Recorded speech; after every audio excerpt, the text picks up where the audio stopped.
So it's now 6:35. Nggak boleh bahasa Inggris kan ya? Sekarang sudah jam 6:30 lebih. Kita tunggu sebentar ya. I know, saya tahu Zaza akan datang. Oke. Pasti hadir. Ya. Ini kita bicara santai saja. Nanti aturan mainnya seperti biasa ya. Yang mau mengajukan pertanyaan, raise hand aja ya. Nanti aja terus nanti saya pilih aja. Ya, ya. Ya teman-teman ini hari ini mungkin rada lambret karena gara-gara ada Elizabeth lah yang yang mungkin lagi funeral session ya.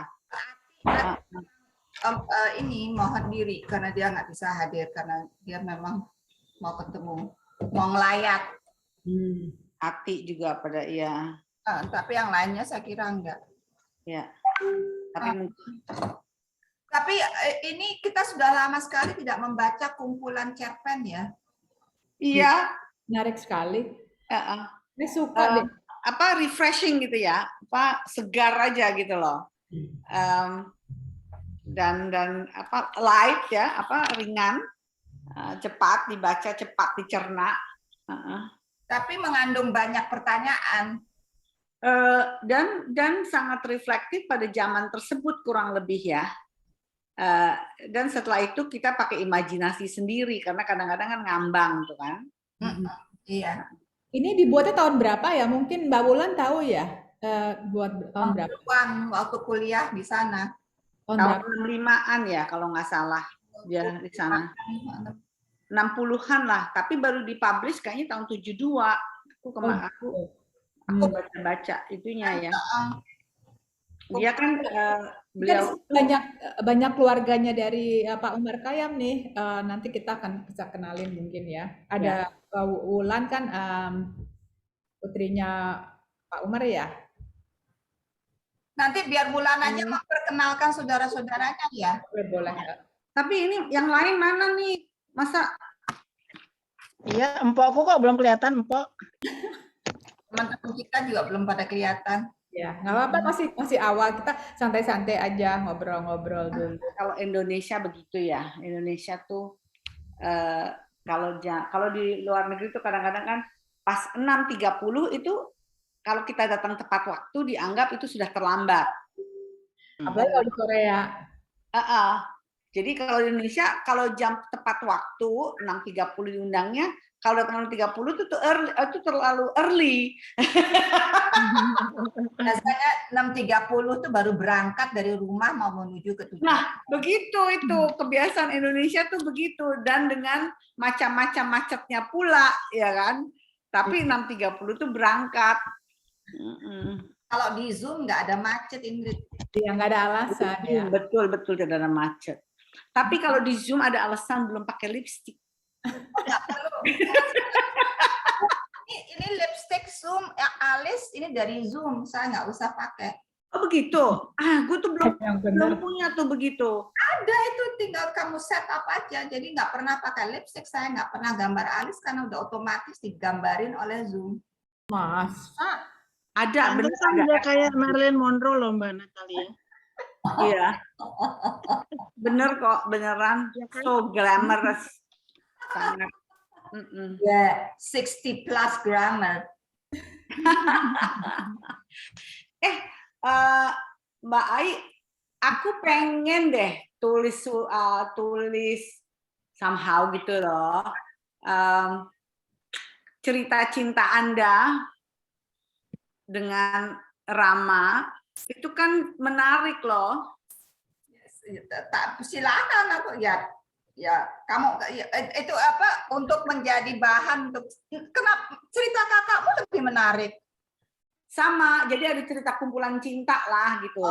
Gue, yourself, beda-beda kan, Tapi cukup inspiratif juga dengan orang-orang, apalagi kan kakak saya juga kawin yang kedua gitu ya, cerai. Kalau Mbak Ai kan lajang lama, Ramanya juga lajang lama, itu so romantic. waktu itu terus kemudian kan Tempo kan nulis kan mengenai ini. Yang singkat-singkat aja karena saya nggak mau yang panjang, yang singkat-singkat aja. Terus suatu saat saya pergi ke suatu acara di mana ada teman-teman NGO. Terus saya didatengin nih sama seorang anak laki, saya lupa siapa gitu. Terus dia tanya, ibu yang di Tempo ya? Yang mana? Karena saya belum baca. Terus dia cerita, ada tulisan sedikit itu. Terus dia bilang, aduh Bu, terima kasih ceritanya. Itu saya kasih ke kakak-kakakku. Loh, kenapa? Ya kakak-kakakku juga belum menikah. Jadi itu supaya mereka inspirasi, ya itu kayak juga iya, kakakku juga dulu kan aku ditulis juga, akhirnya aku ceritakan sama Swida, lalu Swida suruh reporternya ke sini interview kakak saya, jadi masuk majalah Pesona, majalah Femina gitu, ada beberapa cerita, itu banyak yang nulis yang masih ada harapan gitu loh. Berharap masih terjadi gitu loh. Jadi kehidupan tidak berarti perlu seorang pria juga sih. Tidak, tetapi kan ada yang masih mengharapkan, apalagi kalau di Indonesia kan kalau kadang-kadang nih kalau sudah bercerai itu rasanya menjadi korban gitu loh. Padahal you don't have to, nggak perlu berpikir demikian gitu kan. Terserah kita lah. Hai Elsa. Hai Zaza, aku juga tadi belum say hello to Zaza. Belum berhalo-halo dengan Farah. Farah juga masih ditutup. Ini Farah. Hai Farah. Nah, Atalia, ini saya agak sedikit-sedikit off kamera nih. Maaf. Oke, tapi nanti kalau ada ininya tolong kalau bisa dinyalakan ya. Iya. Iya. Ini Wulan sudah memperkenalkan saudara-saudaranya ya Wulan ya, Pak Ciplok, Cak Sidik, Yanto, dan Nova. Ya, Pak Cismo tuh Pak Ontoseno, adik Bapak. Sidik itu sepupu saya. Yanto dan Nova sahabat-sahabat saya. Oke. Dan aku dengar cucunya Pak Umar Khayyam juga yang penyanyi di RAN ya? Betul, anaknya Sita. Oh, selebriti. Salep. Seleb dan aduh lagu-lagunya kan enak banget. Selamat malam. Halo. Iya.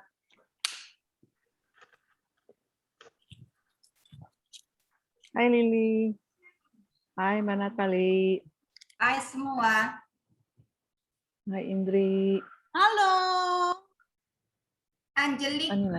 Nah, teman siapa? Hai. Hai Angelik. Angelik Batuna. Aku tahu Angelik Batuna. Aku kenal sama Angelik. Angelik itu adalah keponakannya Ati Kisyanto ya? Ya, makanya. Atau sepupu?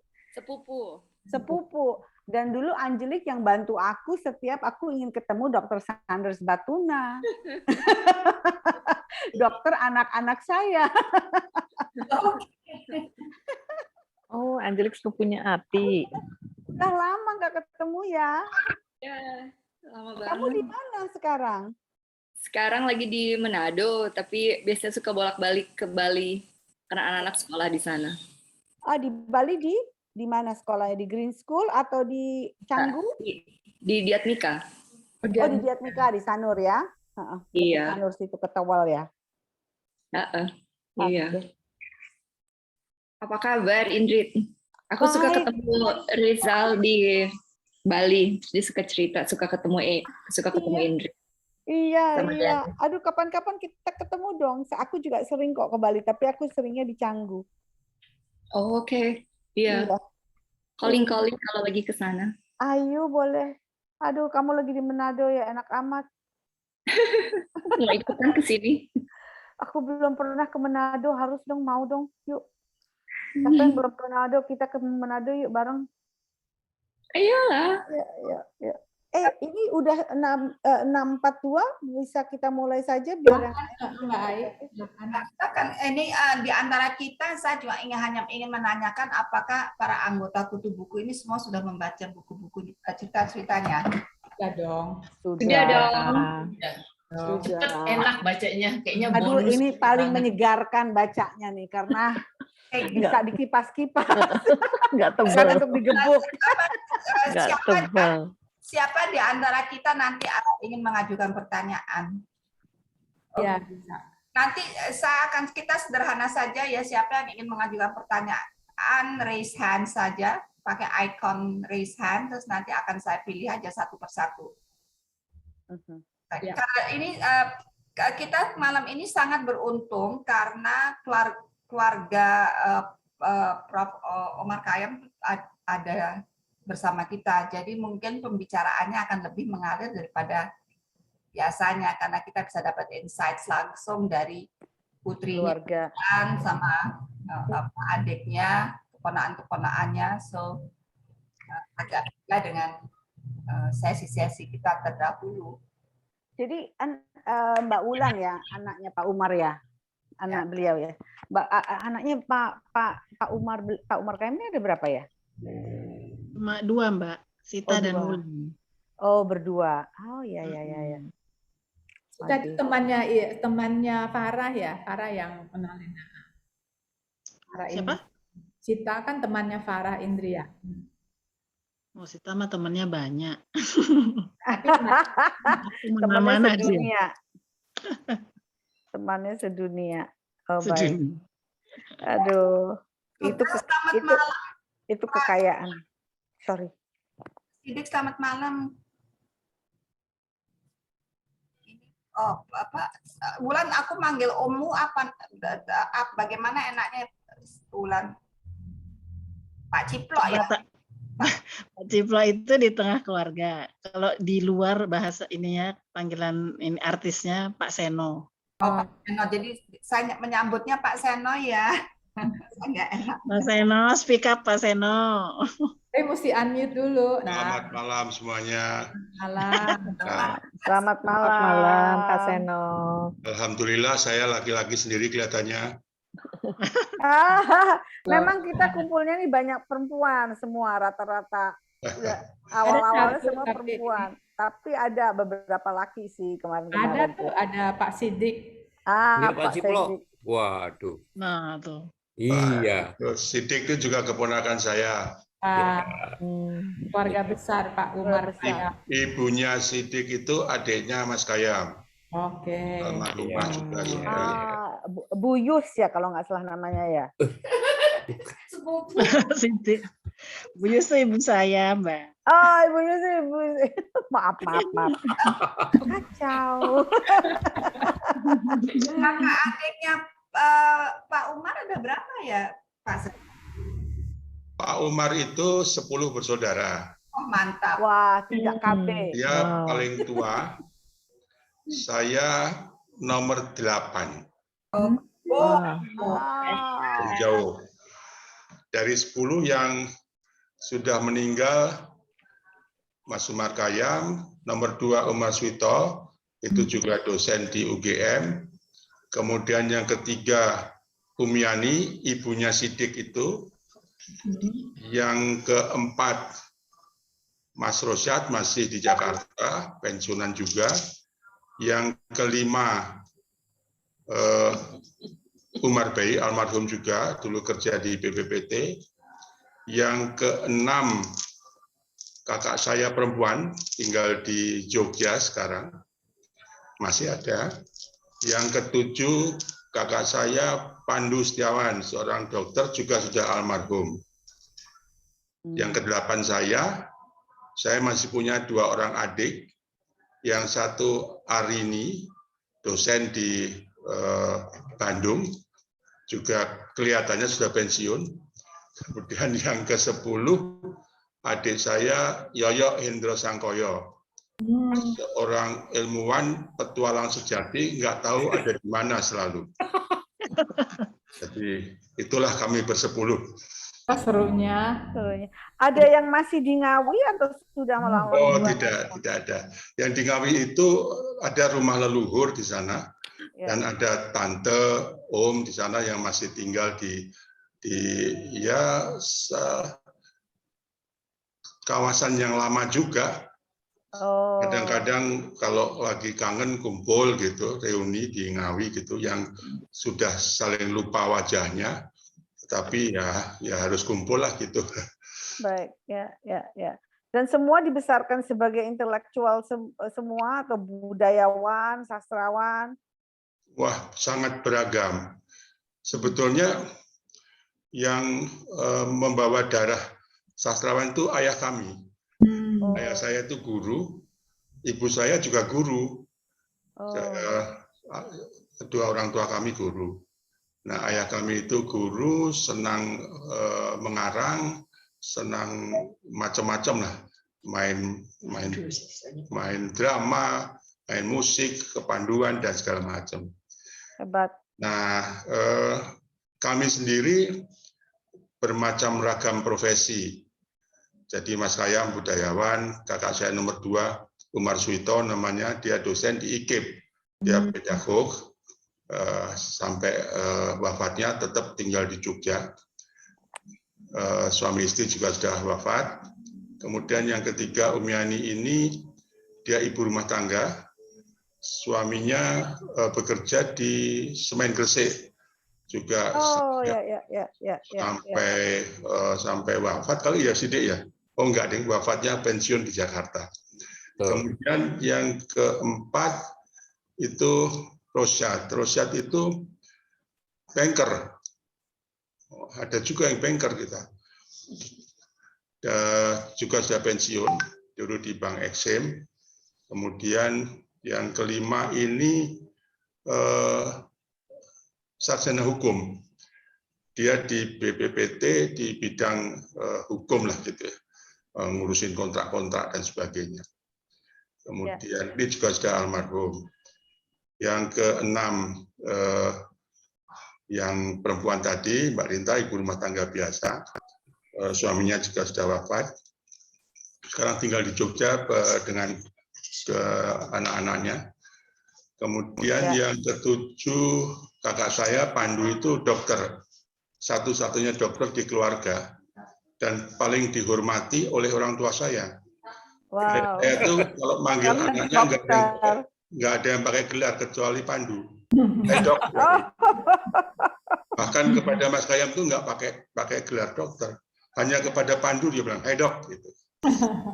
Rupanya untuk orang zaman dulu dokter itu paling top. Iya. Betul. Beliau dokter ini psikiater. Dia tinggal lama di Banjarmasin, di Solo, terakhir di Lawang, kemudian pindah ke Jakarta di Kementerian Kesehatan. Jadi direktur kesehatan jiwa. Meninggal kira-kira berapa tahun yang lalu? 4-5 tahun yang lalu lah wafat. Kemudian saya ini jadi tukang, sekolahnya insinyur, tapi kerjaannya macam-macam. Tapi jadi semua ya anak-anak 10-10-nya itu hebat. Ya jadi orang lah paling tidak. Tapi walaupun Pak Umar bukan dokter, tapi kan profesor. Masa nggak disebut profesor sama orang tuanya? Nggak pernah disebut sebagai profesor. Menurut dia ya wajar aja sih profesor gitu, barangkali ya. Kalau rajin ngajar ya lama-lama jadi profesor gitu barangkali gitu ya. Kemudian yang ke-9 adik saya ini juga insinyur, dia dari ITS pindah ke Bandung ikut suaminya di IPTN, kemudian ngajar di beberapa perguruan tinggi di Bandung dan sekarang juga sudah pensiun. Yang ke-10 yang saya bilang tadi, Yoyo ini dia sebetulnya scholar tetapi bertualang jadi pencinta lingkungan, pernah jadi dosen di Australia, dosen di Ithaka, dosen di mana-mana, akhirnya pulang ke Indonesia juga nggak jelas sampai sekarang jadi apa dia. Yang penting happy, nggak jadi apa nggak penting, yang penting bahagia. Bahagia. Oh iya, kalau bahagia sekali dia. Orang kemana-mana nggak ada yang larang. Mantap. Manusia bebas itu. Manusia bebas. Betul. Istrinya dia redaktur majalah apa ya, Saplan ya dulu ya. Nur. Majalah Nur. Jadi grupnya gadis, Cahaya Bunda segala macam itu. Oh, Femina Group dong kalau gitu ya. Oh, bukan lah. Datang. Selamat malam Sita. Long time no see. Halo, iya, apa kabar Mbak? Gimana, sehat? Sid, Ya, lu gua datang lu Sid, jadi gua ditanya-tanya Sid. tapi orang yang tepat untuk ditanya-tanya, dia saya kepala suku soalnya. Kepala suku Chief. Ya. Chief Sukoco. Dari 10 sekarang yang tersisa 5, jadi keponaan generasi berikutnya kan pasti banyak sekali. Apakah generasi berikutnya seguyup generasi Pak Seno? Oh iya. Nah itu yang cerita-cerita aja tuh. Iya, dan yang adik-adik sepupuku yang seumuran sama level anakku gitu, mereka lebih senang bergabung itu. Mereka menamakan grupnya Sastro Muda ya Pak. Ya, ya betul. Pak Saya Ontos ini itu Sastro panggilannya Sukoco, Pak. pakai Sastro sebetulnya. Anak-anak muda generasi cucu ponakan tuh menyebut dirinya Sastro Muda. Dan mereka kayaknya having fun banget, jadi nonton bareng, makan bareng. Kita yang nah ini kalau om dan tante-tante kan sepuh-sepuh, aku kan setengah sepuh nggak diajak juga, kurang asem. Tapi keluarga besar gitu. Saking banyaknya perlu pakai name tag nggak? Enggak sih, belum. Belum. Masih bisa mengingat nama-nama. Entah kalau nanti di level anaknya keponakan gitu ya, kalau terus kemudian beranak pinak, nah itu udah mulai banyak tuh ya. Tapi Sid, aku mau tanya ini malam ini kami kan bersyukur kita beruntung bisa dapat narasumber Profesor Dr. Faruk ya. Mas Faruk. Pak Faruk itu. Katanya beliau aktif di Yayasan Umar Khayyam. Ada ya Yayasan Umar Khayyam? Ada Yayasan Umar Khayyam. Nah itu direkturnya namanya Kusen Alipah Hadi. Jadi dia dulunya aktif bantu yayasannya Romo Mangun, tapi dia juga seorang aktor teater gitu ya. Jadi kita bersyukur sih ya dapat Kusen karena dia body and soul udah lama juga, udah berapa tahun ya Pak No ya ini Kusen dari sejak puluhan tahun lah ya, semenjak 1000 harinya Mas Khayyam itu kali ya. Iya betul. Jadi 20 tahun dia. Dan tadinya dia mau pergi belajar gitu ke negeri Belanda, tapi akhirnya nggak jadi. Terus sampai sekarang ke Patri di kita bilangnya YUK, bukan TUK ya, YUK, Yayasan Umar Khayyam. Terus kegiatannya apa yayasannya? Ya kan yang pertama ada perpustakaan itu tadinya harapannya teman-temannya Bapak janganlah sampai keluar dari Jogja gitu, jadi bisa dimanfaatkan siapa aja, bahkan yang dari luar Jogja kalau mau memanfaatkan datang ke sana. Jadi tempat baca dan tempat diskusi, terus supaya mereka betah. Waktu awalnya mereka bikin kayak konsep angkringan juga gitu, lalu ada wifi, terus mereka kasih welcome drink gitu, tapi angkringannya nggak laku, jadi dari awal sampai terakhir pulang selesai baca ya cuman ya si welcome drink itu, jadi mereka nggak pesen apa-apa, akhirnya diganti jadi kasih welcome snack, jadi biar mereka seret biar pesen minum. Lucu, jadi ada nanti ikatan sekretaris pada di situ diskusi gitu ya. Ya kalau ikatan sekretaris mungkin Kusen dan teman-temannya seneng ya karena kan cakep-cakep gitu. Jadi mereka semangat, terus anak-anak muda. Tapi mereka untuk survive-nya banyak bekerja, dapat CSR dari Pak No, tempatnya Mas Hertriono tuh perusahaannya kok jadi Medco, dan antara lain Medco, jadi membantu bukan mengenalkan tetapi melestarikan budaya-budaya lokal gitu. Jadi mereka ada di Anambas, terus kemudian di Sumatera Barat, sekarang lagi di Kalimantan. Jadi semacam merevitalisasi budaya-budaya lokal, terus juga membuat sayembara penulisan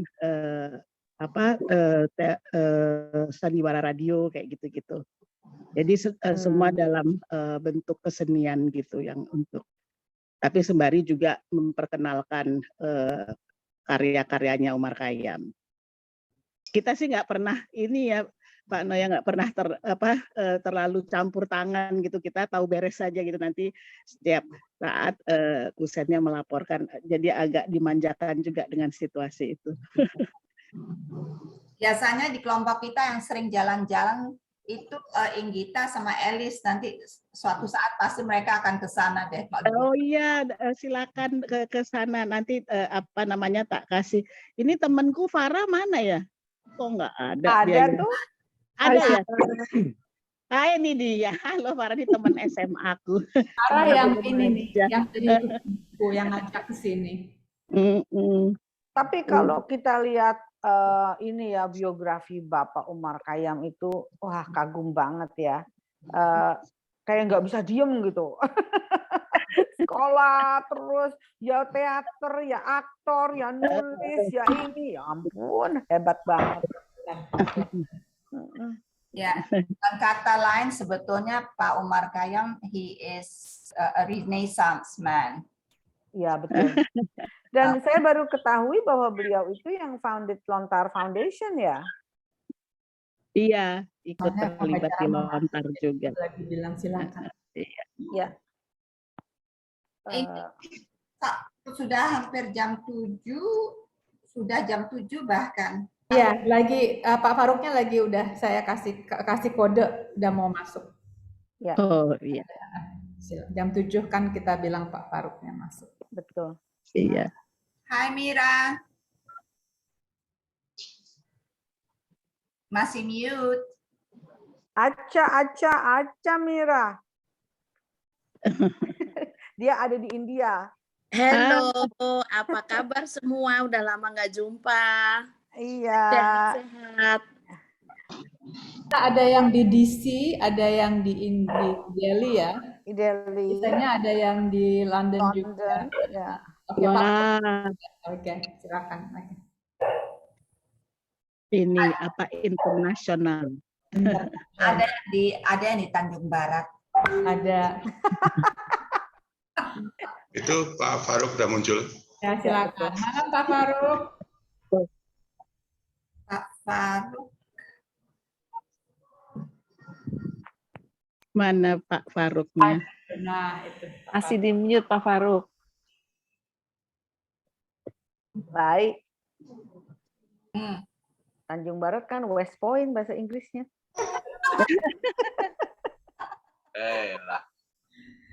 Oh, selamat malam Pak Faruk. Ya, selamat malam. Wah. Selamat bergabung dengan kami.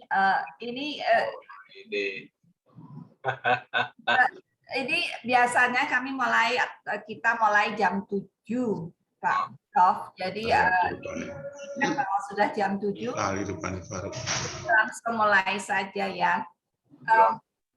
Pertama-tama saya ingin mengucapkan terima kasih kepada kesediaannya Prof. Faruk bergabung dengan kita, dan juga kepada keluarga Pak Umar Khayyam juga selamat datang, terima kasih ikut bergabung. Ini memang kita merupakan suatu kumpulan yang agak unik, dan saya ingin mempersilahkan Lili atau Indrina untuk memperkenalkan apa dan siapa kita bagi mereka yang belum kenal kelompok baca kutu buku ini. Silahkan Lili atau Indrina salah satu. Ya, selamat malam. Saya Lili dan teman saya Indrina. Kita berdua di masa pandemi itu berpikir bahwa alangkah bagusnya kalau kita bisa memiliki satu klub baca yang membaca buku bahasa Indonesia dan mengundang pengarangnya setiap bulan. Jadi setelah kita sudah membaca sekitar 25 buku dan selalu ada pengarangnya. Tapi karena Pak Umar Khayyam sudah almarhum, kita minta Pak Farouk sebagai narasumber ahli untuk ikut ke sini. Nah, cuma sekitar latar belakang, mungkin Indrina bisa ikut juga ceritakan latar belakangnya kenapa kita punya buku-buku ini. Sebenarnya latar belakangnya sangat simpel karena saya terus terang telah banyak dengar teman-teman yang membaca buku klub buku, tetapi rata-rata klub bukunya tuh klub buku asing dan lain-lain. Dan kebetulan Lili dan saya bersuamikan orang asing, jadi sehari-hari kami berbicara bahasa asing, dan karena environment kita itu adalah demikian, saya juga baru sadar bahwa kami berdua tidak mengetahui banyak mengenai sastra-sastra Indonesia, kecuali mungkin yang dulu-dulu ya seperti Siti Nurbaya atau apa. Jadi itulah latar belakang berbicara, ya mulai berbicara bahasa Indonesia dan mengetahui lebih dekat buku-buku Indonesia. Lalu kita ajaklah Mbak Ai, beberapa teman, dan alhamdulillah ini makin banyak teman-teman yang mengikuti dan juga merasa banyak belajar dari ini. Terima kasih Pak Farouk sudah sempat hadir, dan terima kasih kepada keluarga Pak Umar dan teman-teman yang sudah ikut datang ya. Ya, terima kasih. Terima kasih Lili, terima kasih Indrit memperkenalkan kita kepada semua. Bagi kita yang belum kenal Prof. Farouk ini nama lengkapnya Profesor Dr. Farouk Tripoli. Namanya agak unik juga, Prof. Saya agak terkejut juga. Tetapi beliau adalah seorang guru besar dari Fakultas Sastra atau Ilmu Budaya UGM. Dan sekarang menjadi Kepala Pusat Kebudayaan Kusnadi Hadra Sumantri di UGM, dan juga Kepala Prodi Ilmu Sastra ya Prof ya. Ya. Jadi memang beliau adalah ahli lah, bahkan mungkin nanti di kemudian hari kami harus berkonsultasi dengan Prof mengenai buku-buku apa saja yang perlu dibaca. Lama-lama daftar buku kita udah mulai bingung, Prof. Setelah membaca 25 buku, mencari tulisan atau buku karya tulis yang ditulis oleh seorang penulis Indonesia, sastrawan Indonesia yang masih hidup. Itu agak lama-lama agak repot ini. Oleh karena itu, ini buku Umar Khayyam dan juga waktu itu bukunya Pramudia adalah 2 buku dari sekian buku yang tidak menampilkan penulisnya karena mereka almarhum, dan namun karyanya mereka wajib kita baca. Nah, bulan ini kami, Prof, telah membaca kumpulan cerpen 1000 kunang-kunang di Manhattan. Terus terang kami jarang sekali membaca cerpen, biasanya novel. Jadi ini hanya buku yang kedua saya kira yang kumpulan cerpen, pernah juga antologi puisi, tetapi ini cerpen. Dan saya ingin membuka, dan cara pembicaraan kita ini sangat informal, Prof. Jadi siapa saja yang ingin mengajukan pertanyaan kepada narasumber dipersilahkan untuk mengangkat tangan dan mengajukan pertanyaannya. Dan mengingat bahwa malam ini juga ada banyak anggota keluarga Pak Umar, jadi saya kira pembicaraan malam ini akan lebih free flow daripada yang sangat teratur. Jadi maklum teman-teman kok nanti agak ngelantur kemana-mana ya, tapi tak apalah. Jadi Prof, kalau saya boleh membuka pembicaraan ini dengan mengajukan pertanyaan yang pertama sebagai pembuka. Bisakah Prof menjelaskan kepada kita mengapa karya-karya tulis Umar Khayyam begitu populer bagi pembaca kita, pembaca Indonesia? Apa yang membuatnya luar biasa?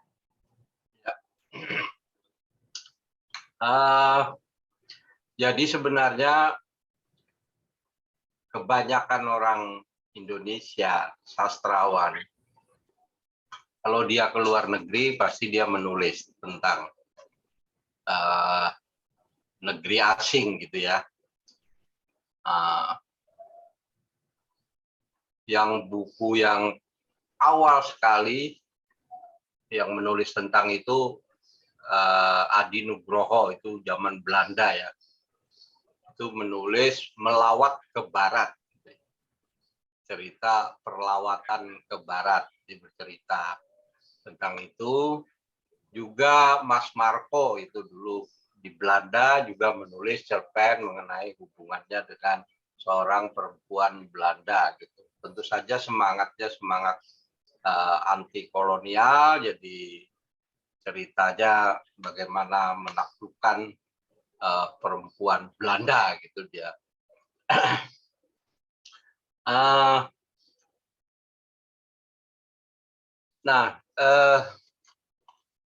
Yang paling terkenal yang sebenarnya yang menulis sangat intensif mengenai negeri asing itu Budi Darmo, orang-orang Bloomington.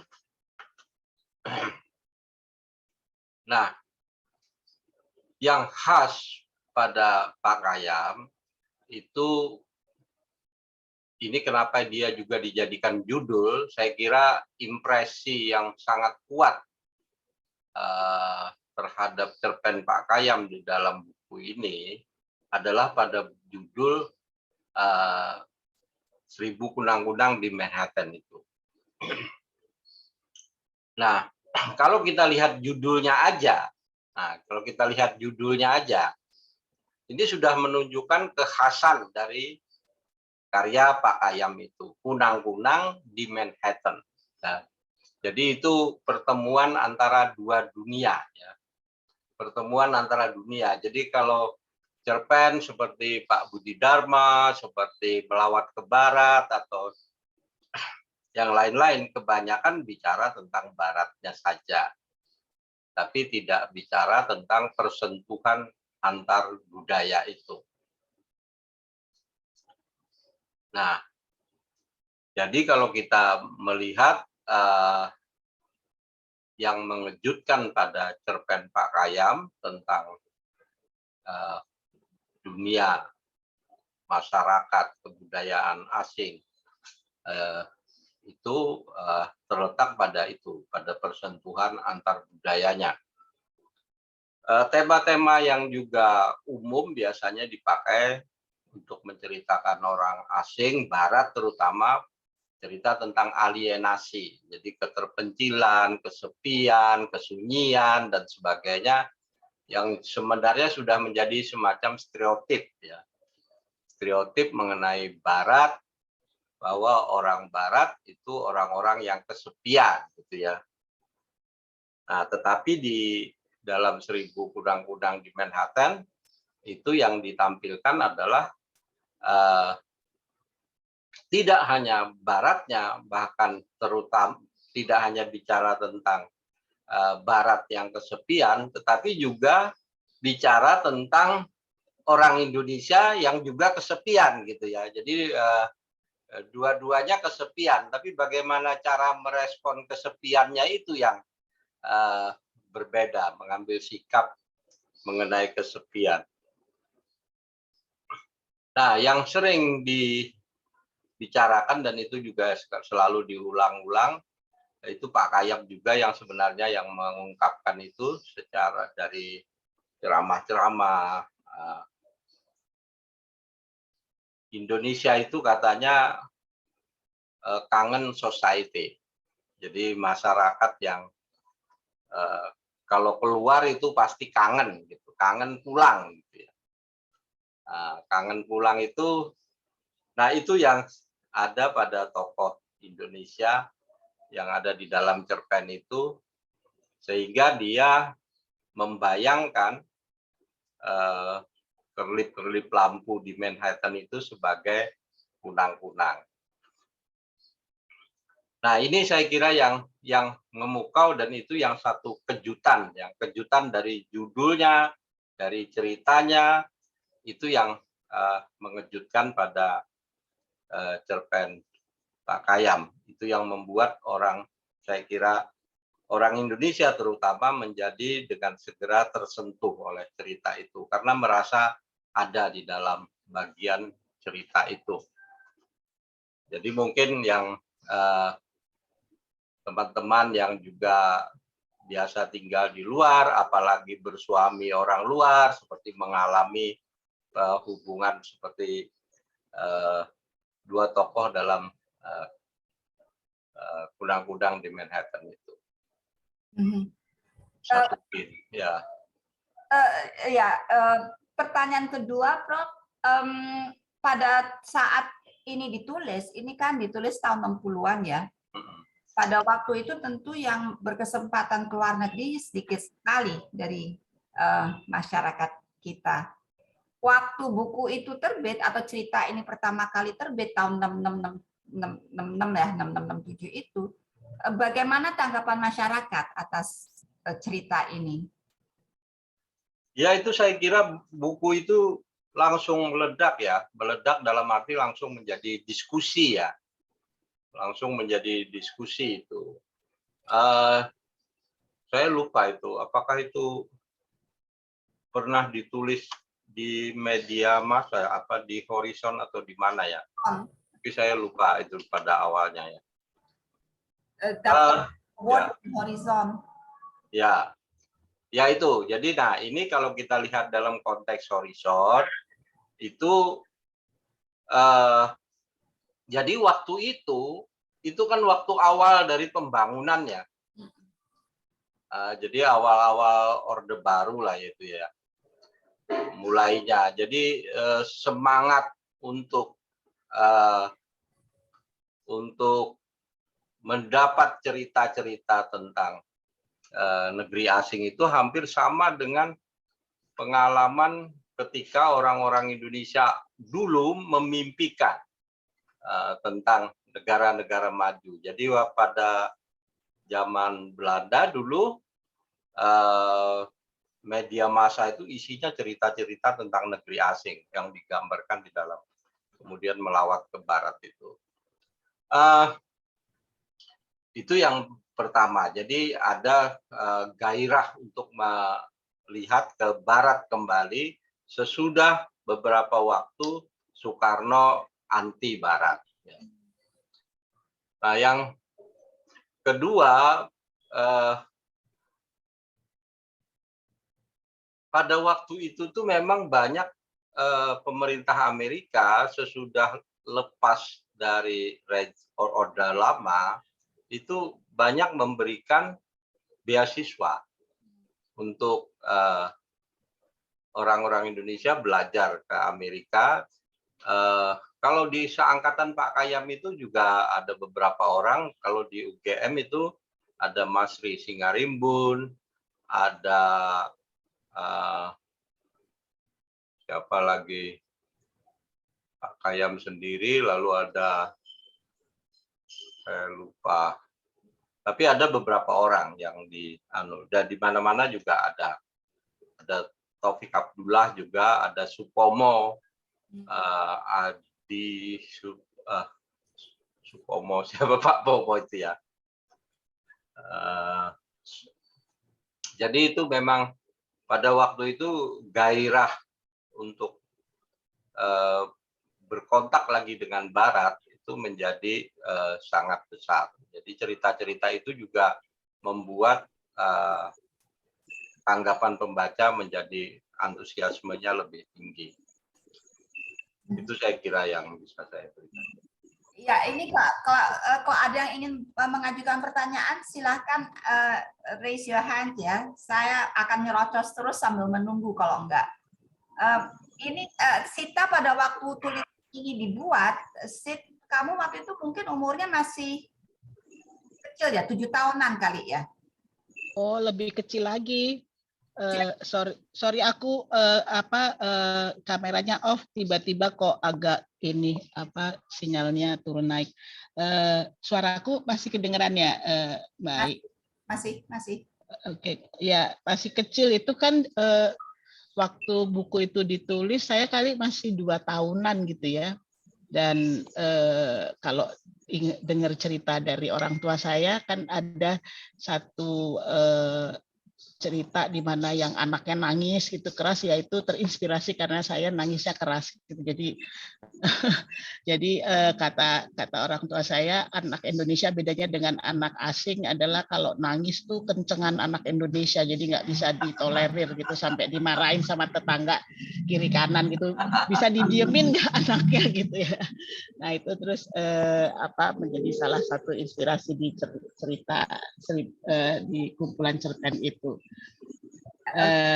Jadi ya saya masih kecil gitu, meskipun dikatakan ditujukan kepada ibu saya dan saya pada waktu itu karena adik saya belum ada. Nah jadi ditujukan kepada saya, tapi saya tidak mengetahui dan tidak ingat apa-apa gitu dalam proses itu, karena waktu itu di New York ya, dan setelah itu baru pindah ke Ithaka ketika meneruskan ke Cornell. Nah itu agak ingat saya karena saya sampai umur 5 tahun di sana. Jadi nggak ingat pernah ketemu Madame Schlitz ya? Nggak ketemu, baca aja jadinya setelah itu. Ini sudah ada beberapa yang ingin mengajukan pertanyaan. Komentar sama dengan Mas Dimam Abrol, silakan Mas Dimam.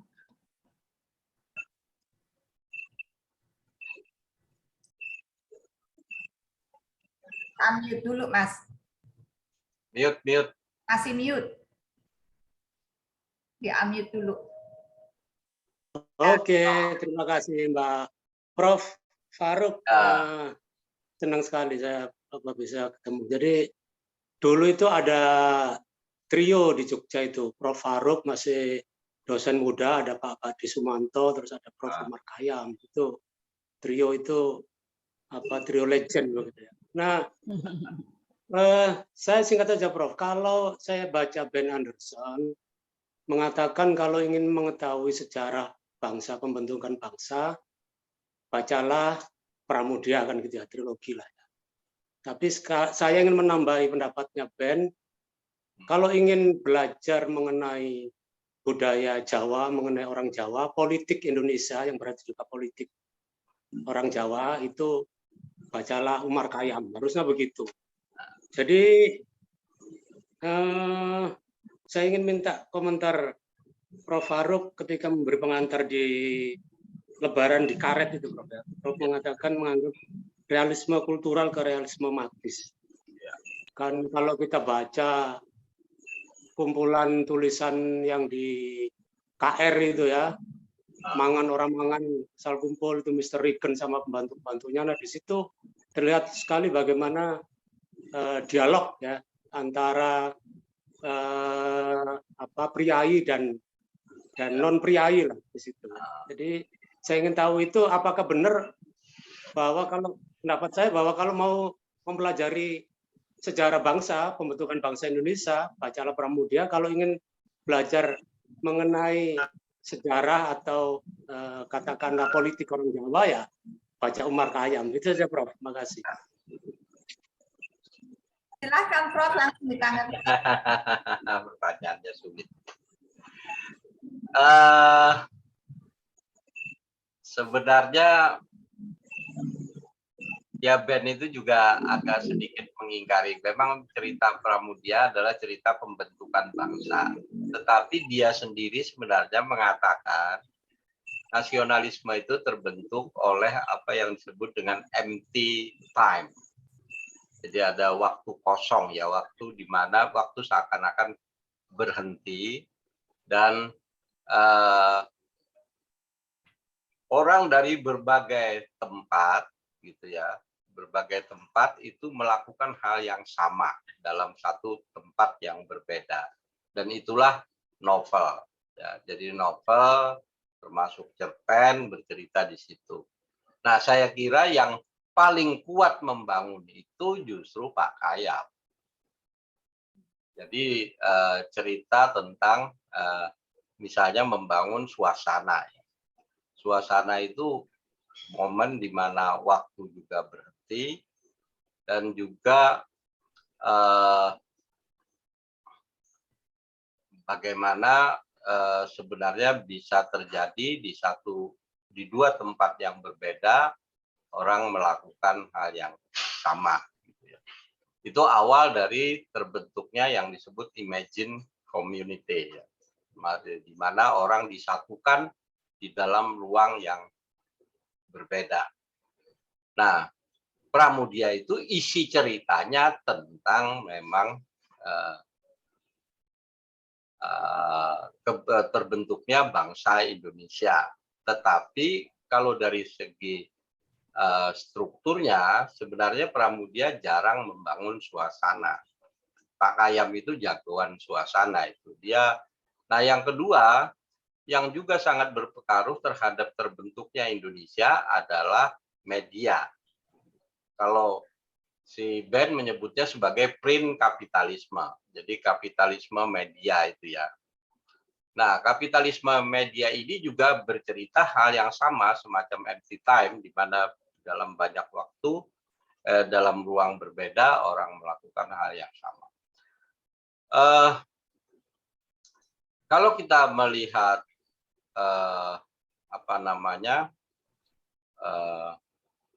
ceritanya apa yang disebut dengan media. Nah, Pak Umar Khayyam ini yang orang pertama juga yang pada waktu respon pertama terhadap cerpen Pak Umar Khayyam ini adalah bagaimana bahasa jurnalistik digunakan yang singkat, padat, nggak panjang-panjang gitu ya. Kalau cerpen-cerpen sebelumnya itu ya panjang-panjang, singkat, padat, sangat efisien bahasanya itu, dan orang mengaitkannya dengan Hemingway.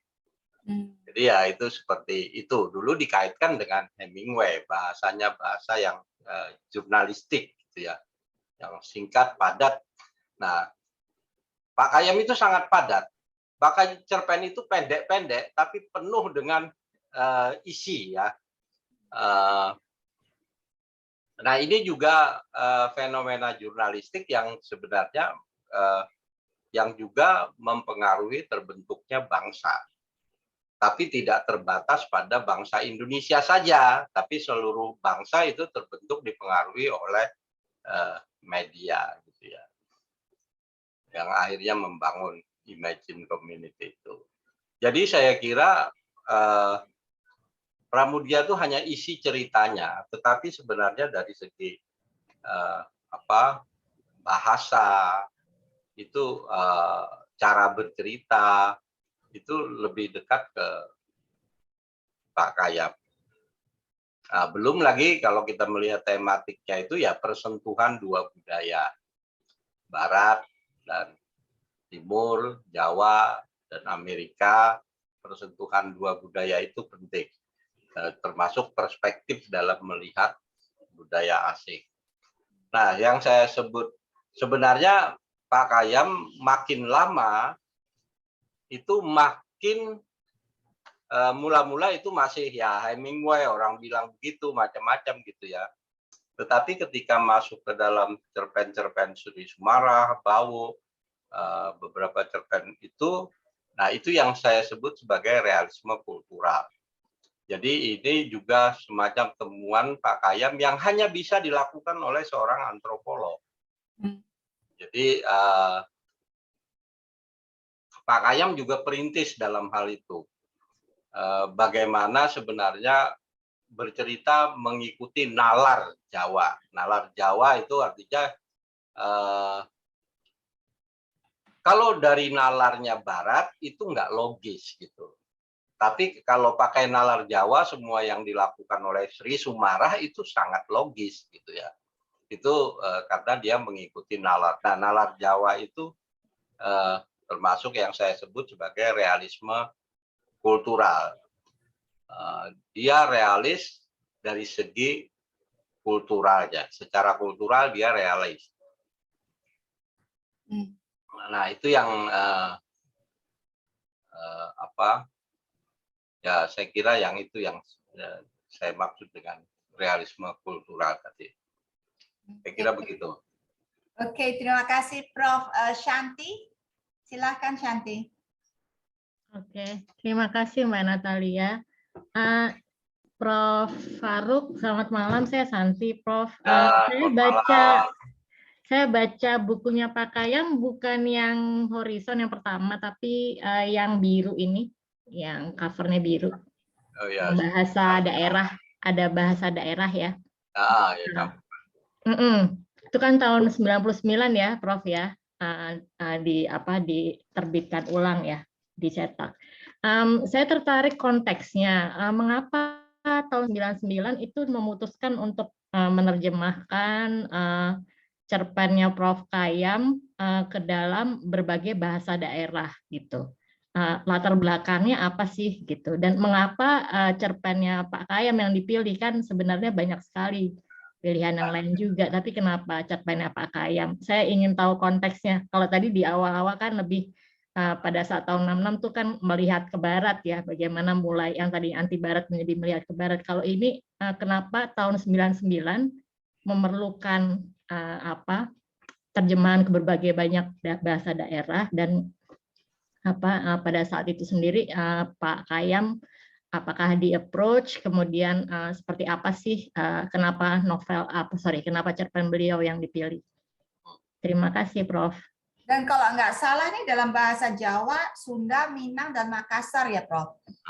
Banyak, Mbak. Ada bahasa Aceh, segala macam. Ini bahasanya ada 39. My goodness. Banyak, ada bahasa Sunda, bahasa Minangkabau, Batak Toba, bahasa Cirebon, Madura, Bali, Sasak. Saya ingin nambahin Mbak Natali sedikit. Berarti tadi itu yang disampaikan oleh Prof. Farouk mengenai pembentukan nations tadi itu. Tetapi ada pertanyaannya tadi itu, kenapa Prof. Kayam menulis dan terjemahkan dalam bahasa Jawa dan bahasa lain-lain, tapi Pram tidak, padahal mereka orang Jawa tidak menulis dengan bahasa Jawa tapi menulis dengan bahasa Indonesia. Itu tambahan aja, Prof. Farouk. Kenapa tidak menulis dalam bahasa Jawa tapi pada menulis dalam bahasa Indonesia? Termasuk Pram dan Pak Umar kayak. Iya, itu masalah itu.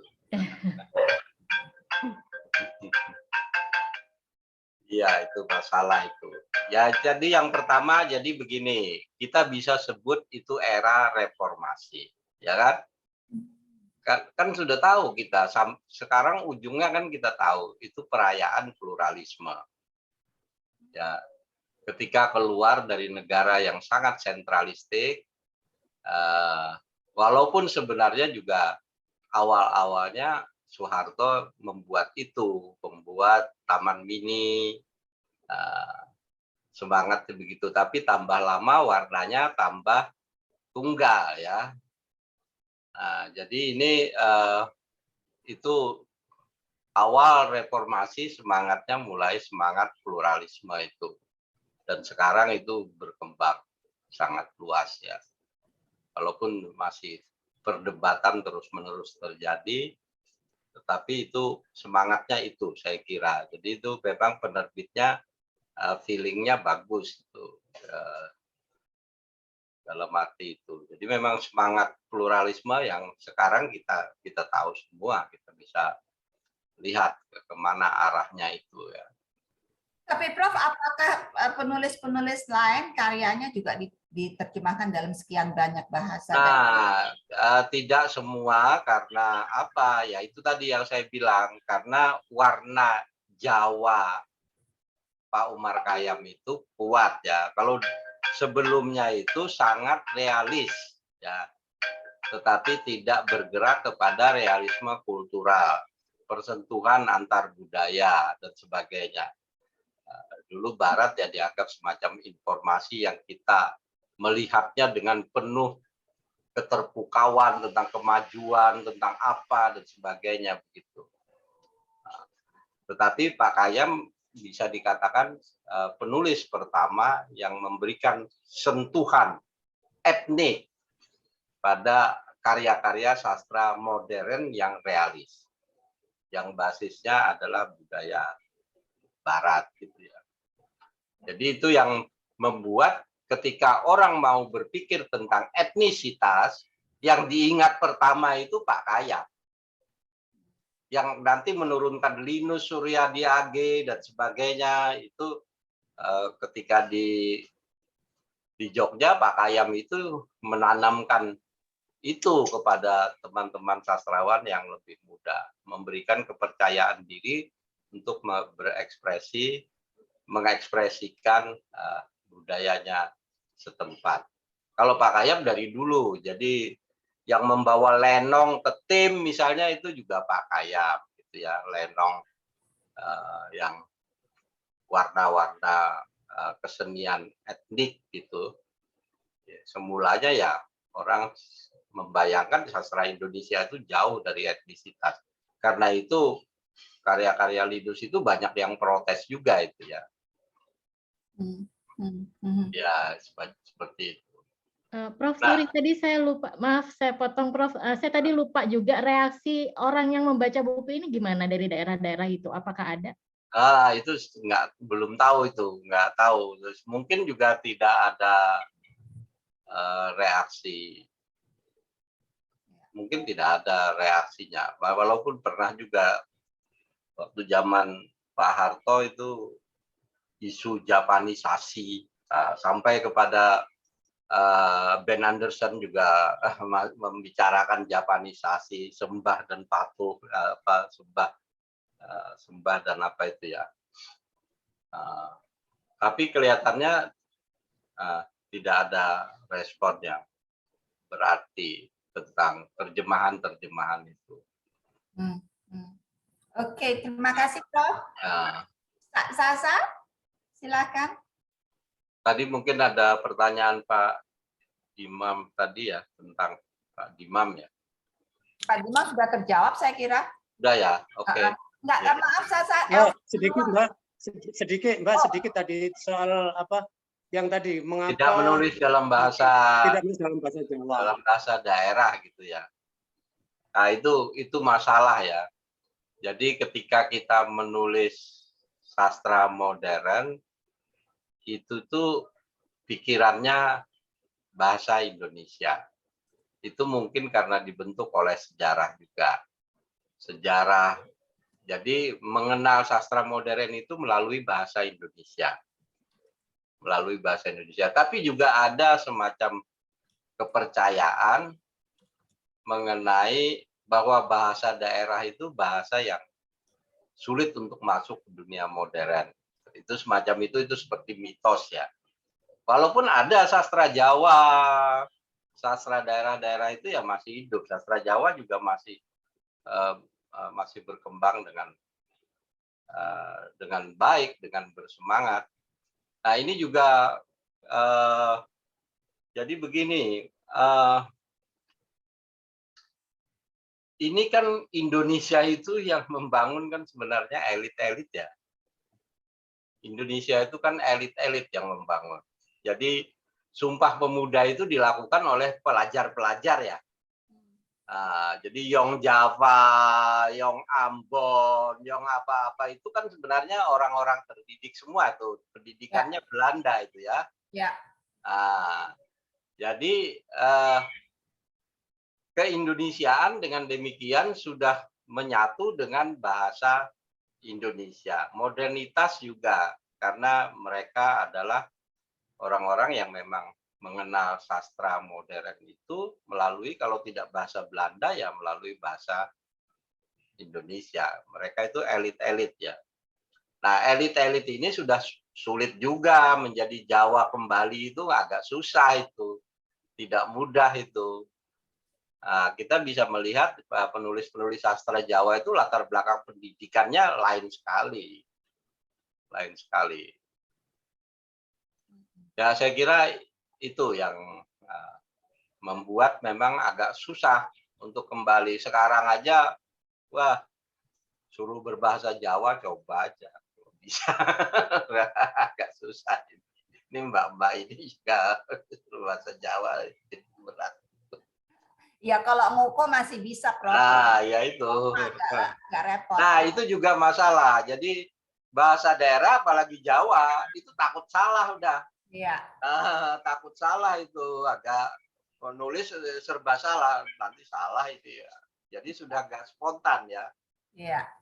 Agak susah. Padahal sastra ya. Kalau nggak spontan ya karyanya ya nggak bisa bagus lah. Ya. Kalau sudah mau nulis aja sudah takut salah gitu. Ya, itu. Elsa silahkan Elsa. Halo, selamat malam semuanya. Saya udah lama sekali dengar Umar Khayyam, tapi terus terang ini baru buku pertama Umar Khayyam yang saya baca. Pertanyaan saya untuk Profesor Farouk, apakah buku cerita-cerita pendek dari kumpulan ini yang membuat nama Umar Khayyam dikenal dari seluruh penjuru Indonesia, atau ada karyanya lain yang bikin dia seorang Umar Khayyam? Dan yang kedua, kalau ada karyanya lain menurut Profesor Farouk yang sepatutnya saya baca, selain 1000 Kunang-Kunang ini, apa itu? Terima kasih. Ya, itu yang memang cerpen ini yang mengangkat Pak Khayyam sebagai seorang sastrawan, menjadi sastrawan terkenal. Yang tadi saya bilang karena ada kejutan-kejutan di dalam cerpen itu dibandingkan cerpen-cerpen ya, pengarang yang lain ya, mengenai negeri asing. Ya. Karya Pak Khayyam yang lebih heboh lagi adalah Sri Sumarah dan Bawo, yang saya sebut sebagai diulang Pak, apa mau dicatat? Sri Sumarah. Sri Sumarah. Saya tulis saja Sri Sumarah dan Bawo. Ya, jadi itu mula-mula ini cerpen panjang ya, bukan cerpen pendek seperti di dalam 1000 Kunang-Kunang ya. Ini cerpen panjang, cerita tentang masa PKI, ditulis juga hampir dalam waktu yang bersamaan ya, tahun-tahun awal Orde Baru itu, tetapi ceritanya ditarik ke belakang.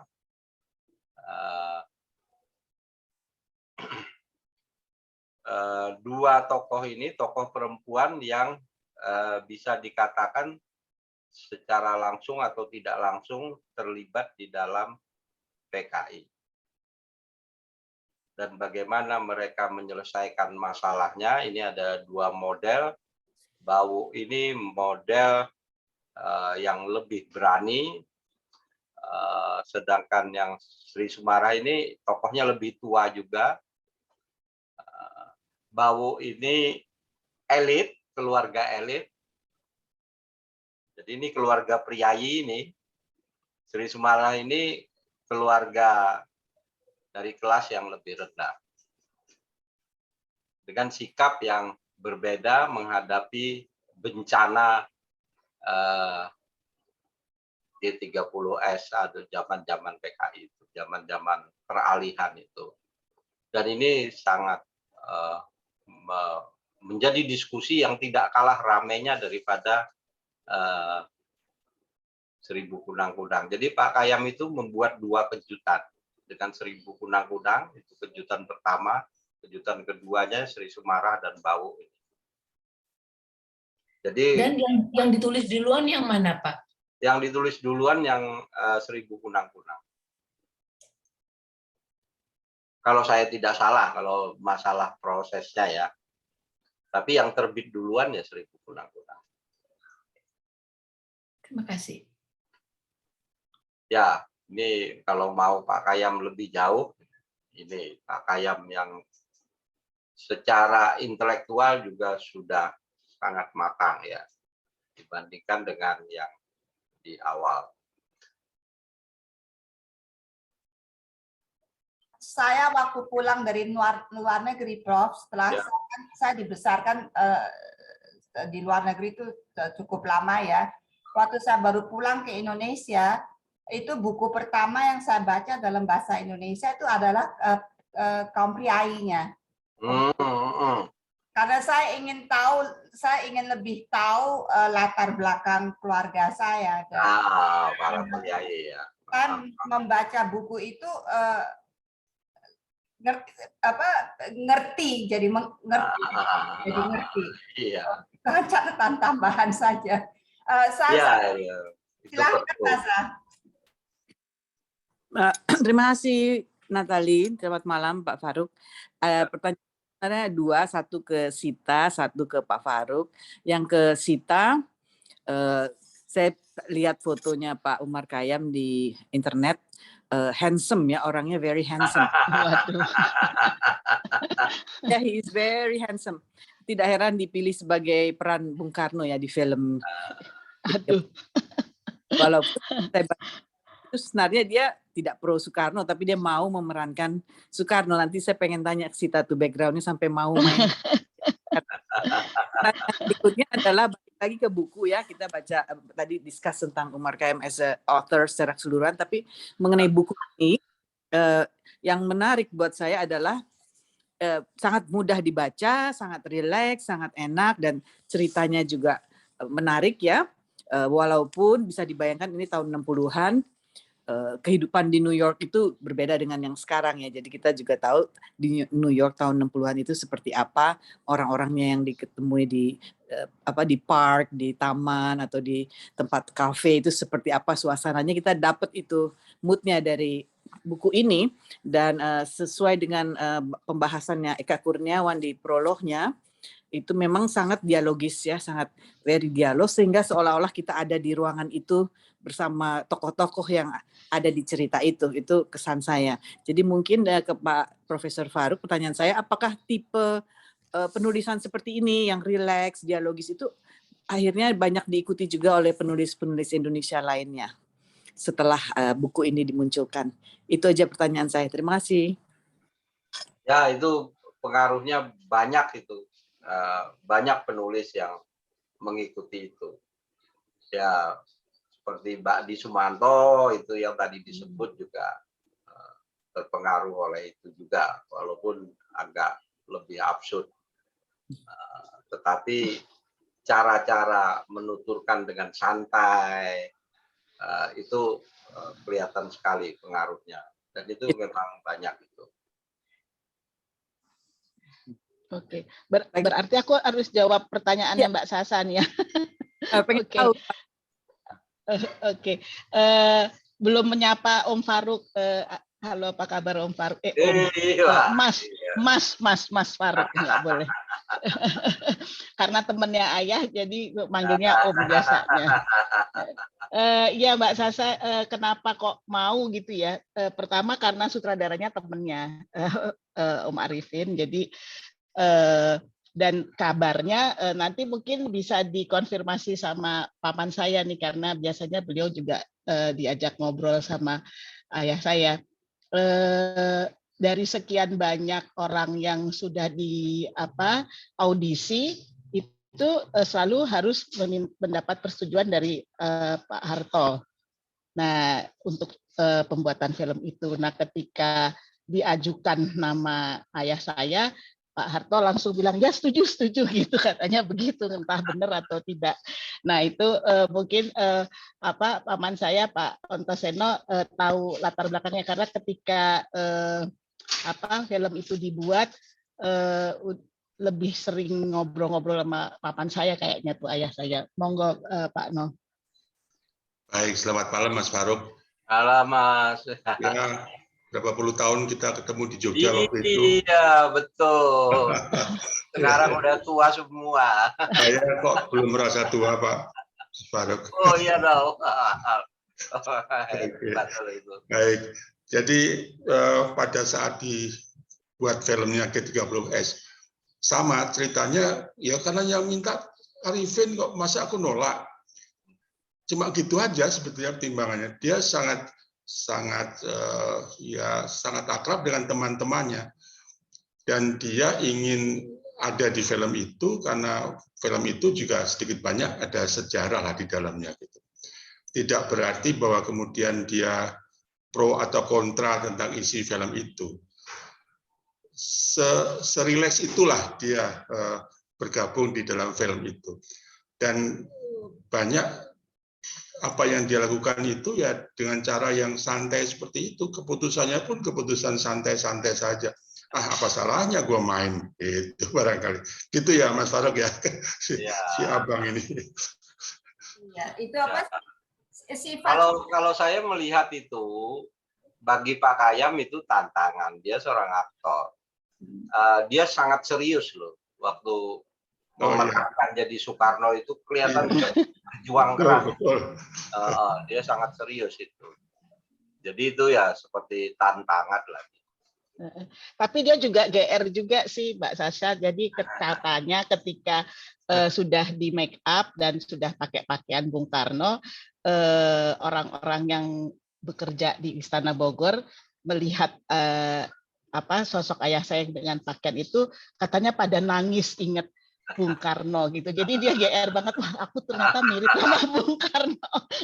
Ya, jadi soalnya dia masuk ke dalam batinnya, jadi memancar kan keluar.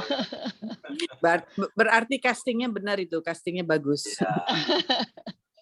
Terima kasih Sita, Pak Faruk. Sama-sama. Herda, silakan Herda.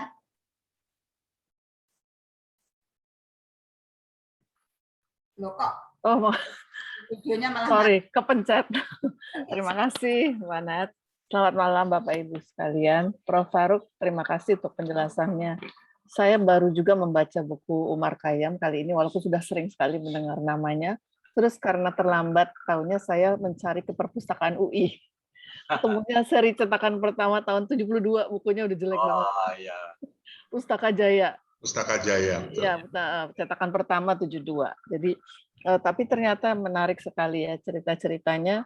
Dan kalau saya pikir malah tadi saya bilang mungkin itu zaman tahun itu, tapi kelihatannya cerita-ceritanya kalau ditarik ke sekarang masih banyak yang tetap relevan, tetap terjadi dan tetap menarik.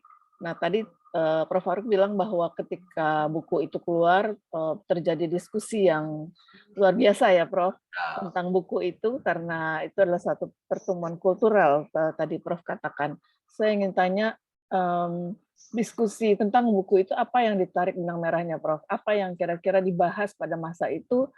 Karena masa-masa itu kan masih masa baru memandang ke barat.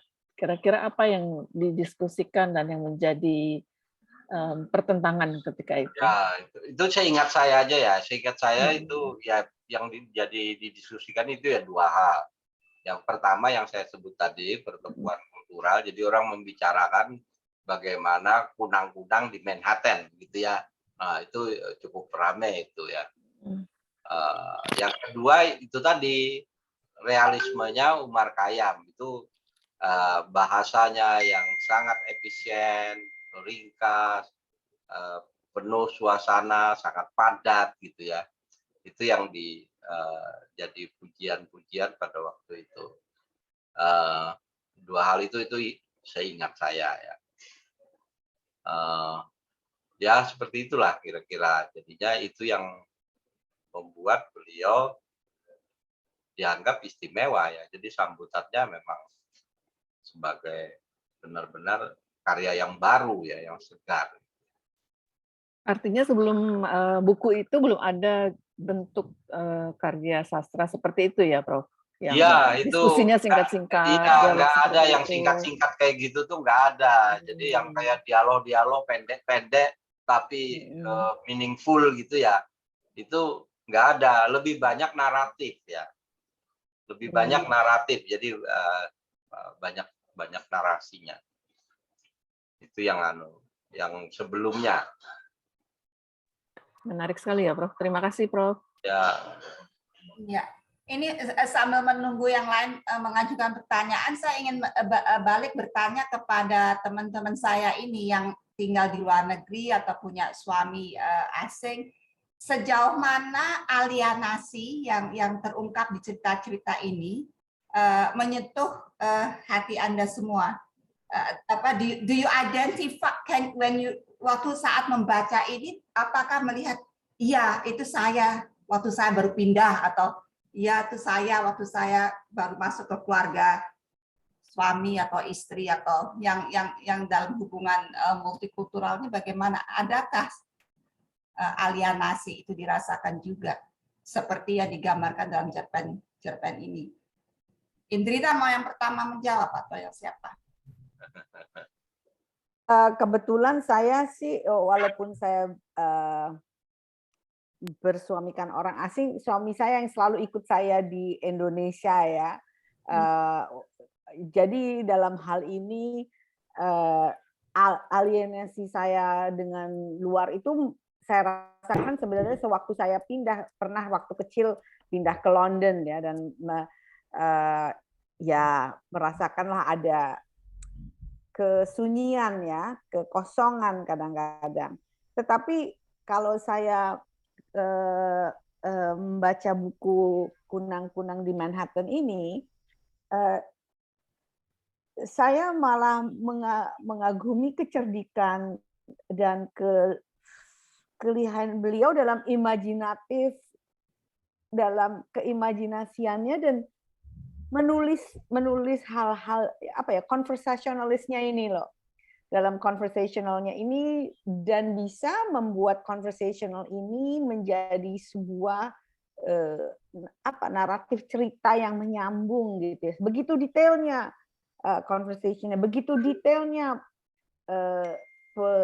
yang seperti yang di ruang kopi itu, di toko kopi itu. Beneran saya membayangkan dentingan kopi, cering-cering mesin, begitu sibuknya si Peggy ini bolak-balik gitu loh ya. Itu saya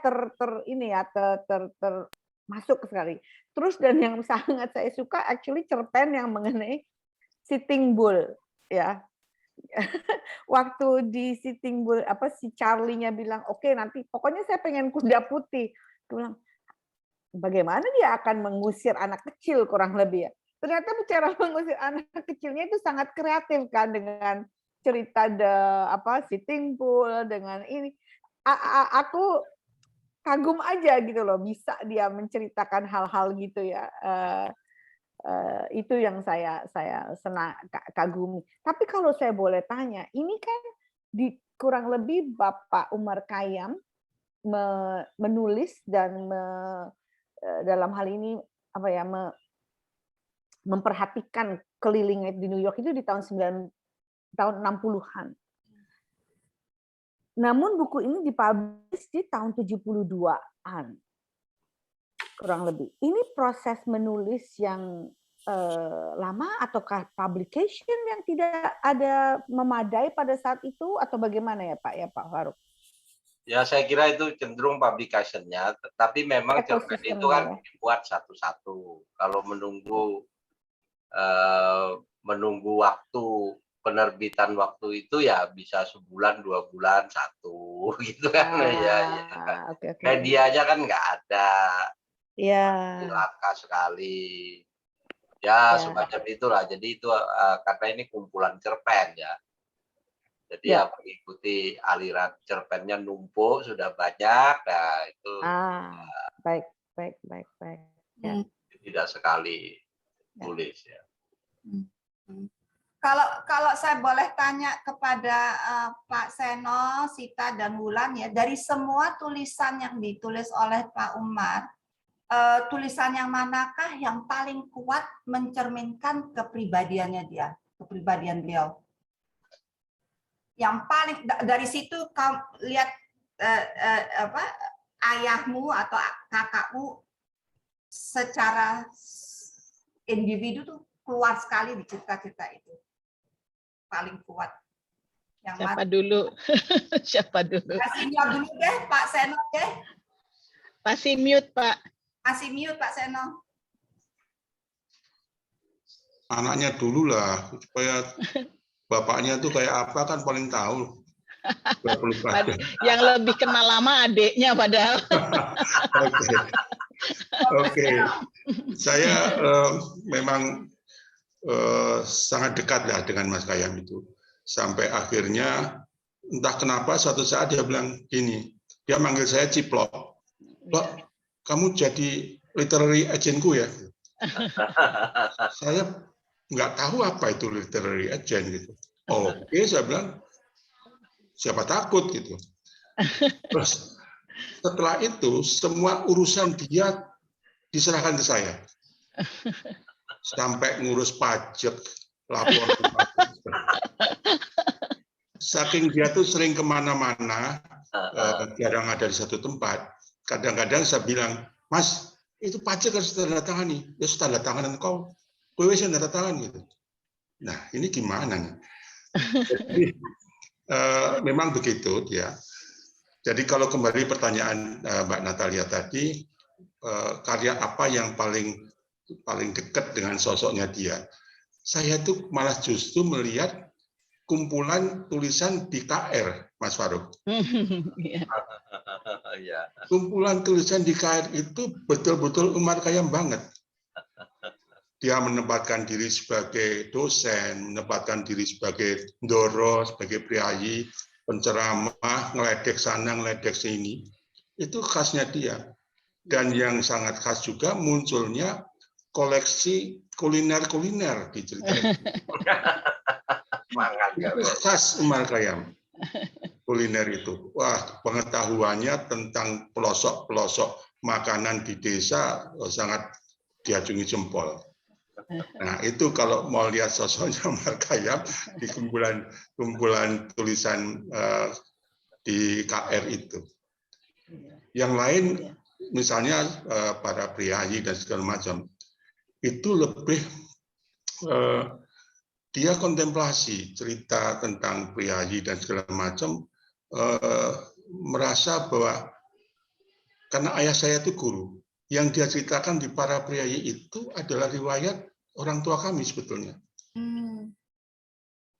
Kakeknya Mas Khayyam, kakek kami itu juga guru.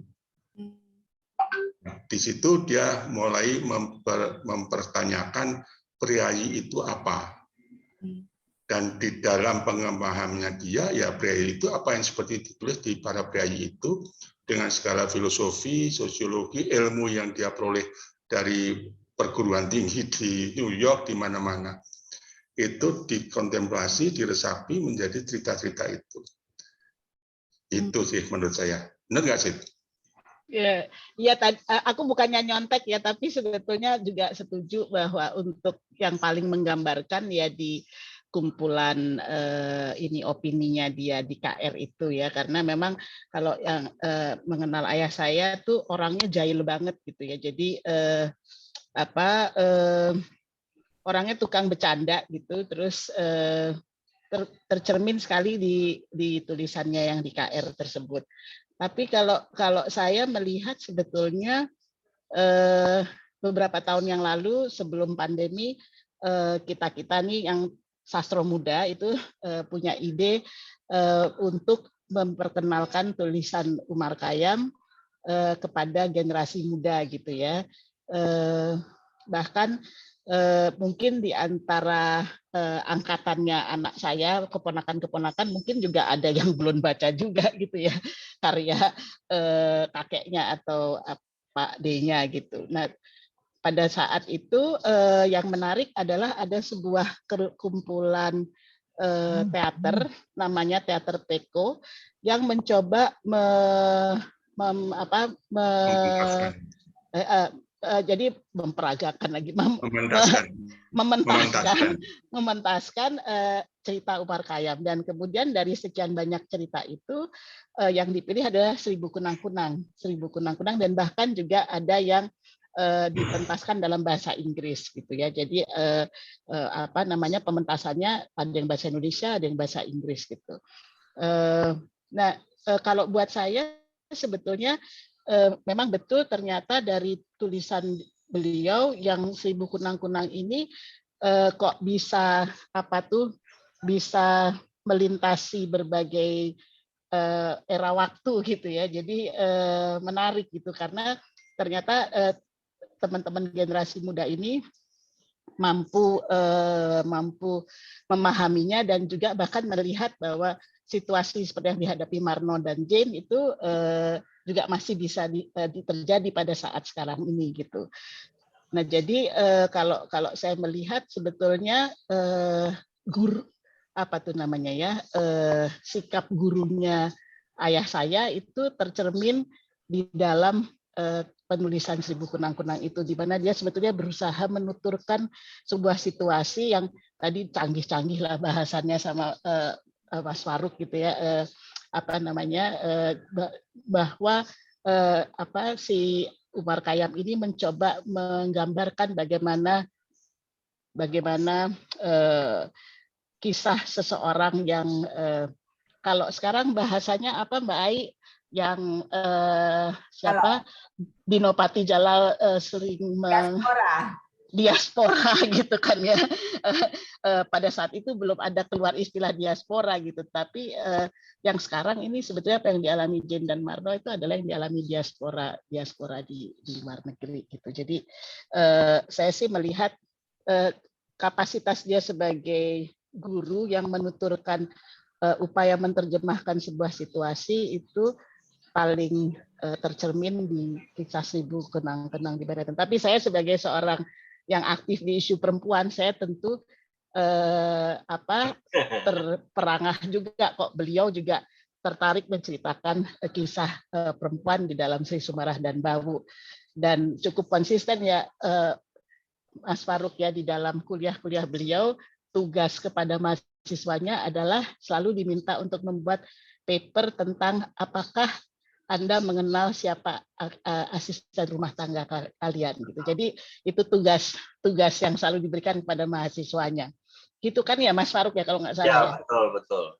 Nah, jadi sebetulnya dari situ juga banyak tuh mestinya inspirasi untuk bisa menjadi sebuah tulisan-tulisan lain oleh mahasiswa-mahasiswanya itu, dan akan menarik karena banyak berkisah tentang bagaimana seorang perempuan menjadi asisten rumah tangga di kediaman masing-masing mahasiswanya itu. Itu sih kalau menurut saya. Ya, terima kasih Sid. Ini tanpa terasa ya sudah 1 jam ya kita ngobrol. Biasanya kita 1 jam lebih. Kalau Prof nggak keberatan ditambah 15 menit, also nggak apa-apa, silakan. Ya, gitu, karena ngobrol aja nggak mumet. Ini ada 3-4 pertanyaan yang menarik saya kira. Yang pertama dari Angelik, silahkan Angelik, terus habis itu Rosa, Indrina, dan kemudian Mas Dimam. Selama masih boleh merokok ya, Mas Farouk ya. Oh iya. Saya suka daring.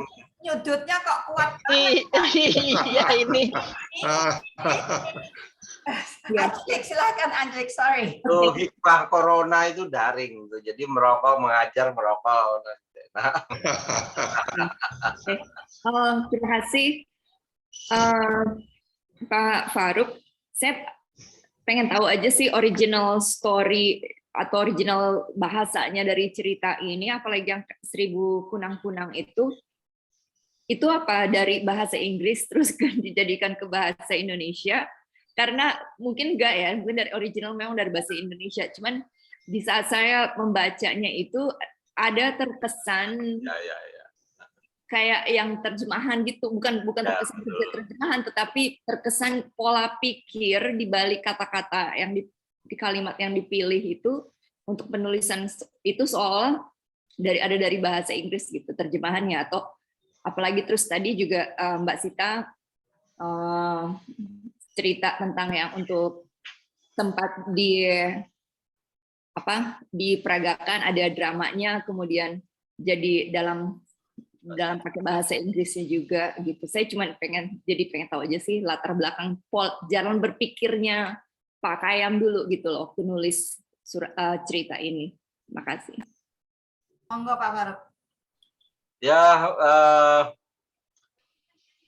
jadi ini kita saya kira sebenarnya ya, kita sadar tidak sadar bahasa Indonesia kita itu Inggris.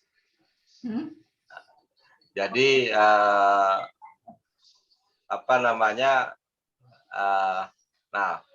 Pak Kayam saya kira berpikir dalam bahasa Inggris waktu itu.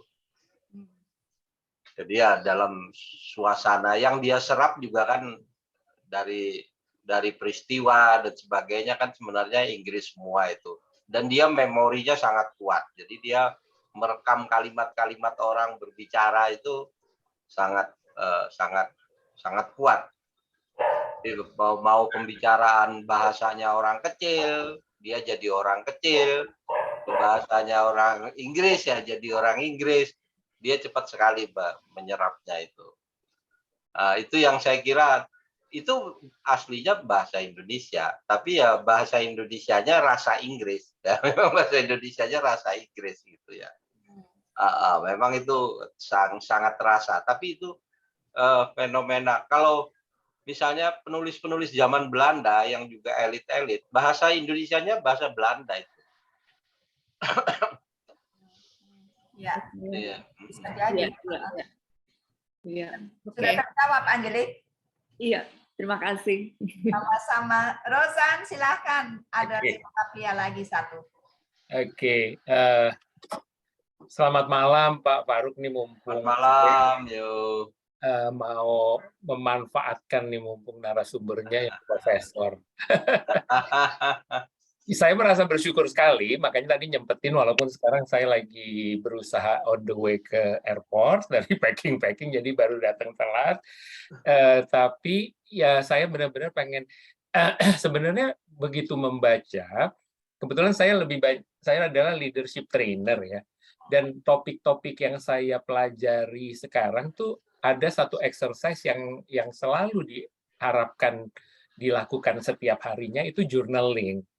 Nah, memang apa yang ini advanced skill dari journaling yang memang dilakukan oleh Pak Kayam ya, yang nggak gampang karena refleksi diri dia dalam melihat percakapan-percakapan yang ada di pikiran dia itu sebenarnya sangat berharga sekali untuk kita yang membaca untuk mencoba memiliki kemampuan journaling, bukan hanya sebagai tulisan tapi sebagai sebuah proses refleksi diri. Karena makanya kalau training yang ada sekarang itu kalau di Indonesia tuh susah sekali tuh memaksakan peserta kita untuk bisa melakukan journaling sehingga dia bisa mendapatkan sari dari pelajaran ini. Nah, pertanyaan saya gitu, paling kurang kan saya bisa bilang coba dibaca bukunya Markayam.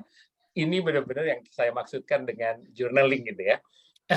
Nah, tapi yang membuat saya kagum sekali gitu adalah skill seperti itu tuh mungkin kalau dilihatnya dari sudut pandang sastra atau apa mungkin ada mazhabnya ya, tapi ini kan sangat sering ya dipakai untuk ilmu-ilmu sosial lagi dan bahkan psikologi untuk berusaha melihat apa sih sebenarnya refleksi-refleksi yang dilakukan oleh orang tersebut. Jadi kita bicara bukan hanya apa yang dia mengerti terhadap bukunya, tapi bagaimana dia masuk ke dalam cerita yang dia dengar tersebut gitu ya. Nah, saya mau nanyanya kepada Prof. Faruk adalah apakah ada ya teknik mengajarkan hal seperti ini? Apa ini memang kekuatan individunya Pak Kayam yang sekarang kita nikmati seolah-olah seperti orang bercerita, tapi itu kan sangat penting dimiliki oleh setiap orang kemampuan ini ya Pak Faruk. Silakan Pak Faruk. Ya, tadi pertanyaan yang mana karya Pak Kayam yang merepresentasikan di Pak Kayam. Kalau saya jawabnya semuanya. Jadi yang saya tahu Pak Kayam itu sangat care terhadap lingkungannya, lebih dari dirinya sendiri dan lebih dari keluarganya bahkan. Jadi sangat utama teman, sangat care terhadap lingkungan, jalan-jalan. Dia bisa ingat, bisa menyapa orang-orang yang pernah dia temui, padahal mungkin baru aja. Siapa aja orang-orang yang ketemu, terutama yang orang-orang kecil ya, yang pedagang ayam, penggeng, segala macam ditirukan sesuara-suaranya. Jadi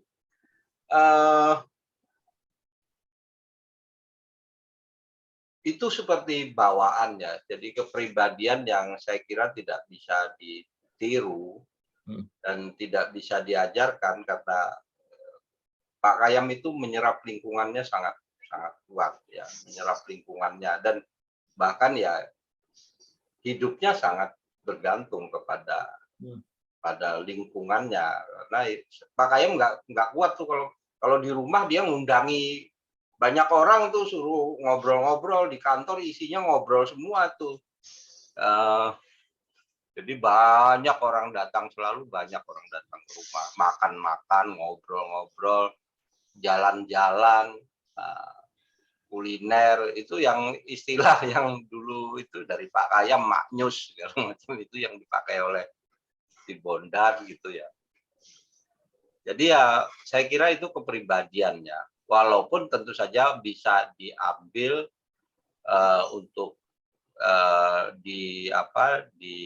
rumuskan sebagai satu model kepribadian, kepemimpinan atau apapun juga, tetapi tidak akan bisa sama, ya, sama. Karena itu bawaan.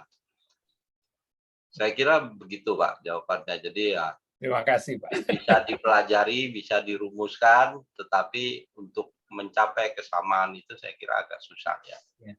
Yang saya cuma mau komen kenapa sekarang journaling merupakan topik paling penting dari sebuah proses leadership training itu, karena tentunya yang paling penting adalah bagaimana mereka melihat apa yang sudah diajarkan ke dalam sudut pandang dia dan bagaimana dia masukin itu ke dalam knowledge yang bukan sekedar ilmu ya. Jadi terima kasih. Nah itu juga ciri khas Pak Kayam. Dia melihat segala sesuatu tidak hanya mengingat, tapi dia merefleksi. Dia tidak selalu tidak hanya mengingat. Kadang-kadang kita heran itu, jalan-jalan nggak ada orang perhatikan, malah Pak Kayam yang memperhatikan. Jadi terus ya semacam itulah. Terhadap pembantu rumah tangga itu seperti jembatan bagi Pak Kayam untuk berhubungan dengan desa. Jadi ya pembantu-pembantu itu informasi yang tidak habis-habisnya bagi Pak Kayam untuk mengenal wilayah pedesaan, walaupun dia tidak pergi, dan dari situ dia merefleksi. Dan saya kira juga Prof, kekuatan beliau itu adalah bahwa beliau nampaknya ya, karena saya tidak kenal ya, nampaknya beliau itu sosok yang tidak take himself too seriously. Ya betul. Itu karena kan seringkali akademikus kita, so-called intellectuals kita, mereka keberatan titel, keberatan nama sih. Ya, betul, betul. Sedangkan Umar Khayyam dengan segala prestasi beliau, enteng nggak ada. Nah, apakah itu dipengaruhi oleh bidang studinya yang sosiologi itu sehingga dia lebih humanis? Saya nggak tahu apakah itu. Ya mungkin itu, tapi mungkin juga keluarga, kalau nggak salah itu keluarganya banyak, Pak Khayyam paling tua, dia harus carry ini, macam-macam kayak gitu, sehingga orang lain menjadi lebih penting bagi Pak Khayyam, jadi untuk memperhatikan orang lain. Dan kalau harus memperhatikan banyak orang terus terlalu serius ya bisa meledak toh. Iya, dan itu kan karena sudah terbiasa dalam keluarga memperhatikan banyak orang, jadi lebih santai. Ya, enteng. Kalau saya nggak bisa itu. Ini saya lihat Indrina masih tangannya raise, kan? Ada pertanyaan nggak Indrina? Mungkin hanya sedikit masukan, actually. Saya beli buku ini yang cetakan ketiga di Agustus 2021. Namun ada referensi kalau itu sudah tidak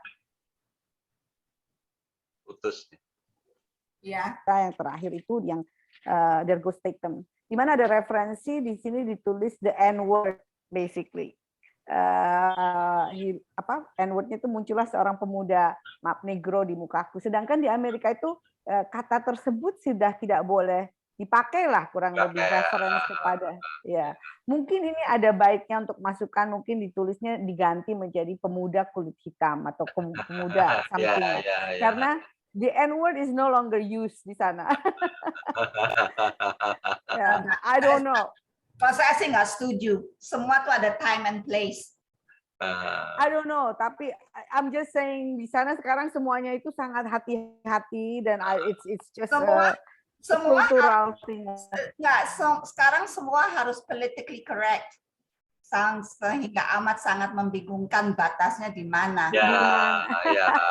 Tapi saya mungkin juga sambil seperti itu mereka juga mengerti ini zaman segitu gitu ya. Betul. Jadi bisa mengerti ini bukan sekarang gitu ya. Mungkin itu malah dianggap pernah satu saat mereka seperti itu kan gitu ya.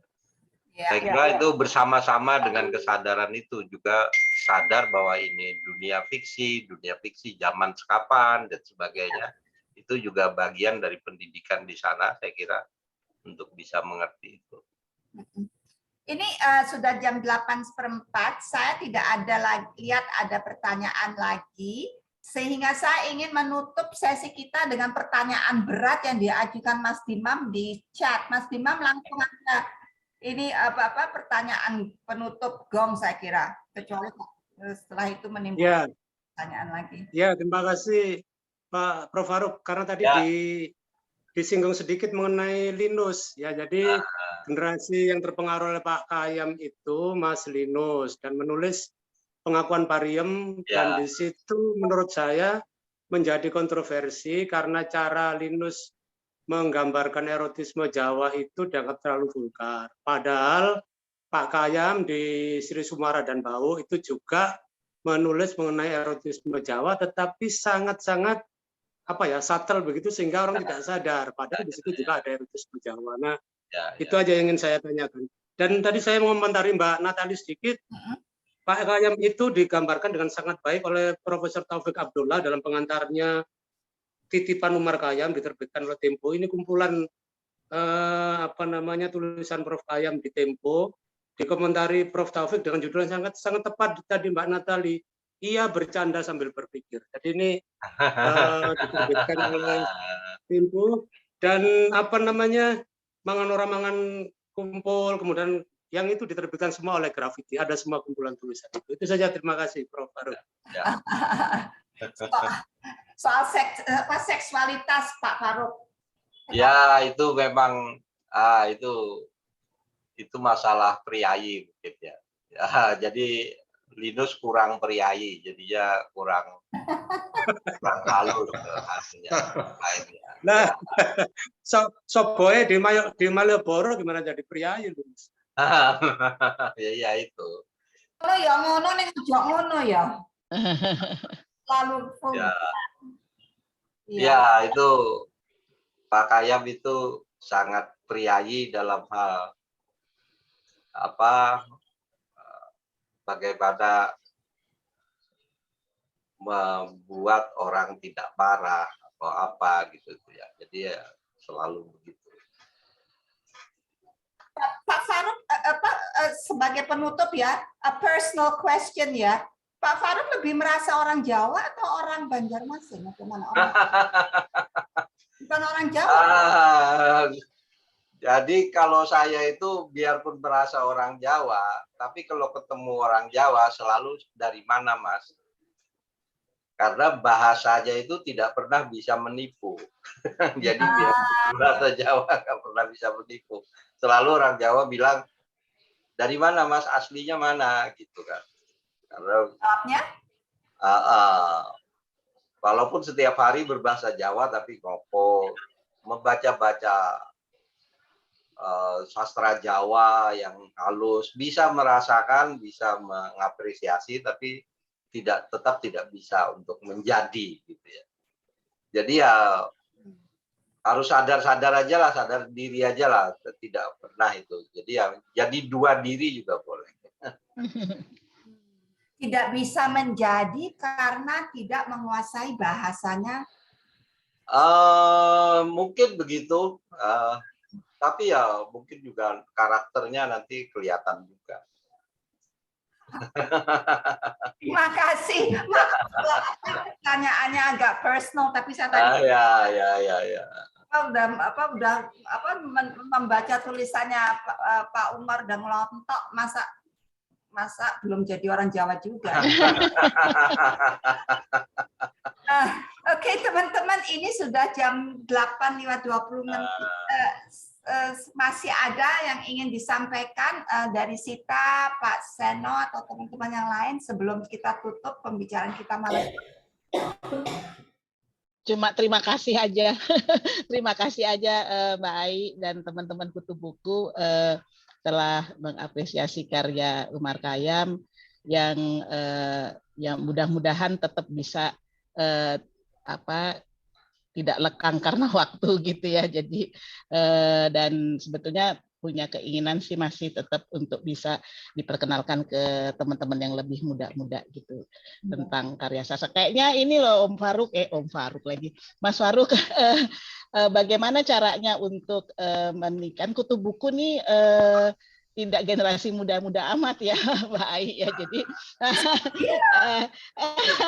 no, I mean generasi anak-anak kita gitu ya, keponakan-keponakan kita mungkin bagaimana meningkatkan kesukaan mereka akan karya sastra itu. Nah, ini dari dulu salah satu yang diharapkan oleh UKAS sebetulnya itu, dan salah satu yang ingin disasar oleh Yayasan Umar Khayyam sebetulnya itu kan ya Mas Farouk ya. Jadi bagaimana literature itu juga menjadi sesuatu yang sama dengan baca komik gitu kalau yang muda-muda gitu ya. Komik bukannya buruk ya, saya juga senang baca komik, tapi ya seimbang lah gitu antara komik dan literature gitu. Ya itu berat, itu tantangan yang berat karena kita itu kulturnya oral ya. Lalu disambut dengan chatting, disambut dengan media sosial, ya itu sudah sulit berhenti untuk berdiam sesaat atau itu tambah berat tantangannya. Saya ingin sedikit menambahkan teman-teman sekalian, buku Seribu Kunang-Kunang di Manhattan masih terus dicetak. Saya punya sahabat di Jogja, anak muda penerbit, yang setiap saat dia bilang, wah sudah habis, Om, saya mau nyetak lagi. Lalu saya bertanya, siapa sih yang masih mau beli buku zaman sekarang? Buku seperti itu. Kan sudah banyak di internet. Ada komunitas anak-anak muda justru di Alhamdulillah. yang mencari-cari, dan katanya kalau sudah baca, mereka chatting, dan di chatting itu bilang, wah keren ya, gua udah baca bukunya Umar Khayyam. Jadi ada sesuatu hal yang muncul barangkali di kebiasaan anak-anak itu sih. Kalau saya tanya si Eka gitu, minggu yang lalu dia udah kontak saya lagi, Pak Seno saya mau nyetak lagi, ini sudah habis gitu. Ya monggo saja gitu. Artinya masih dicari dengan cara apa, saya harus belajar sama anak-anak muda di Jogja itu. So saya kira on that optimistic note, we end this conversation.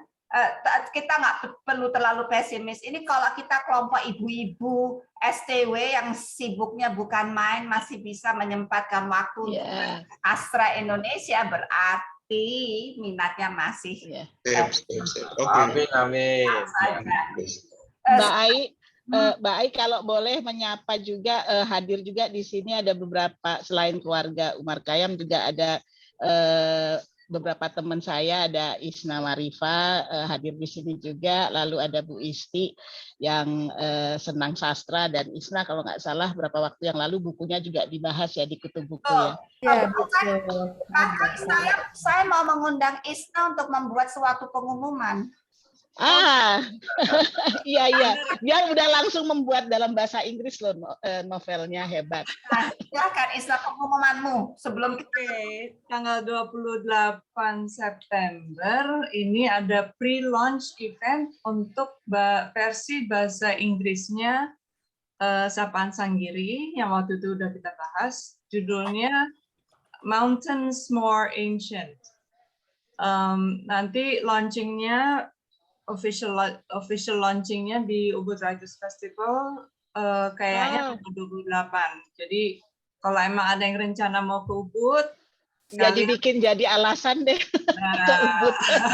Mau.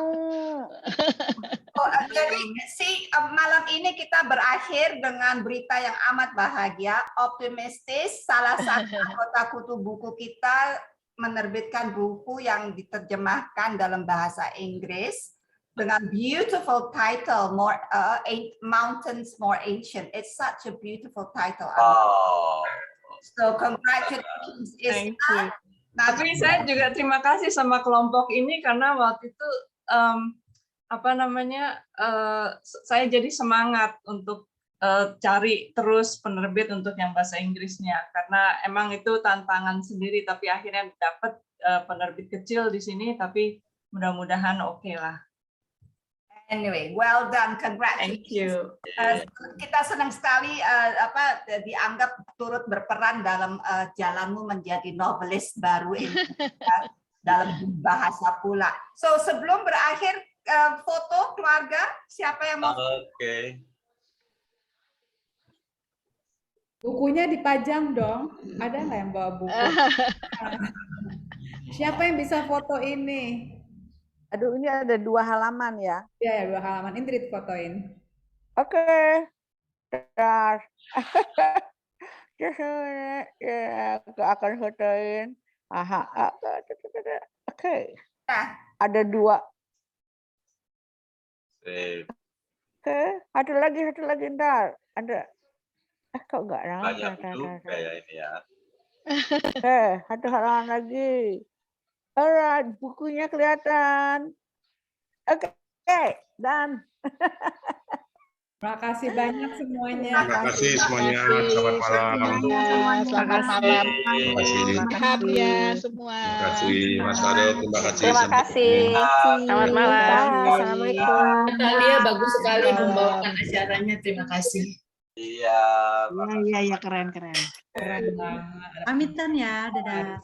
Pamit. Terima kasih. Kasih pamit izin.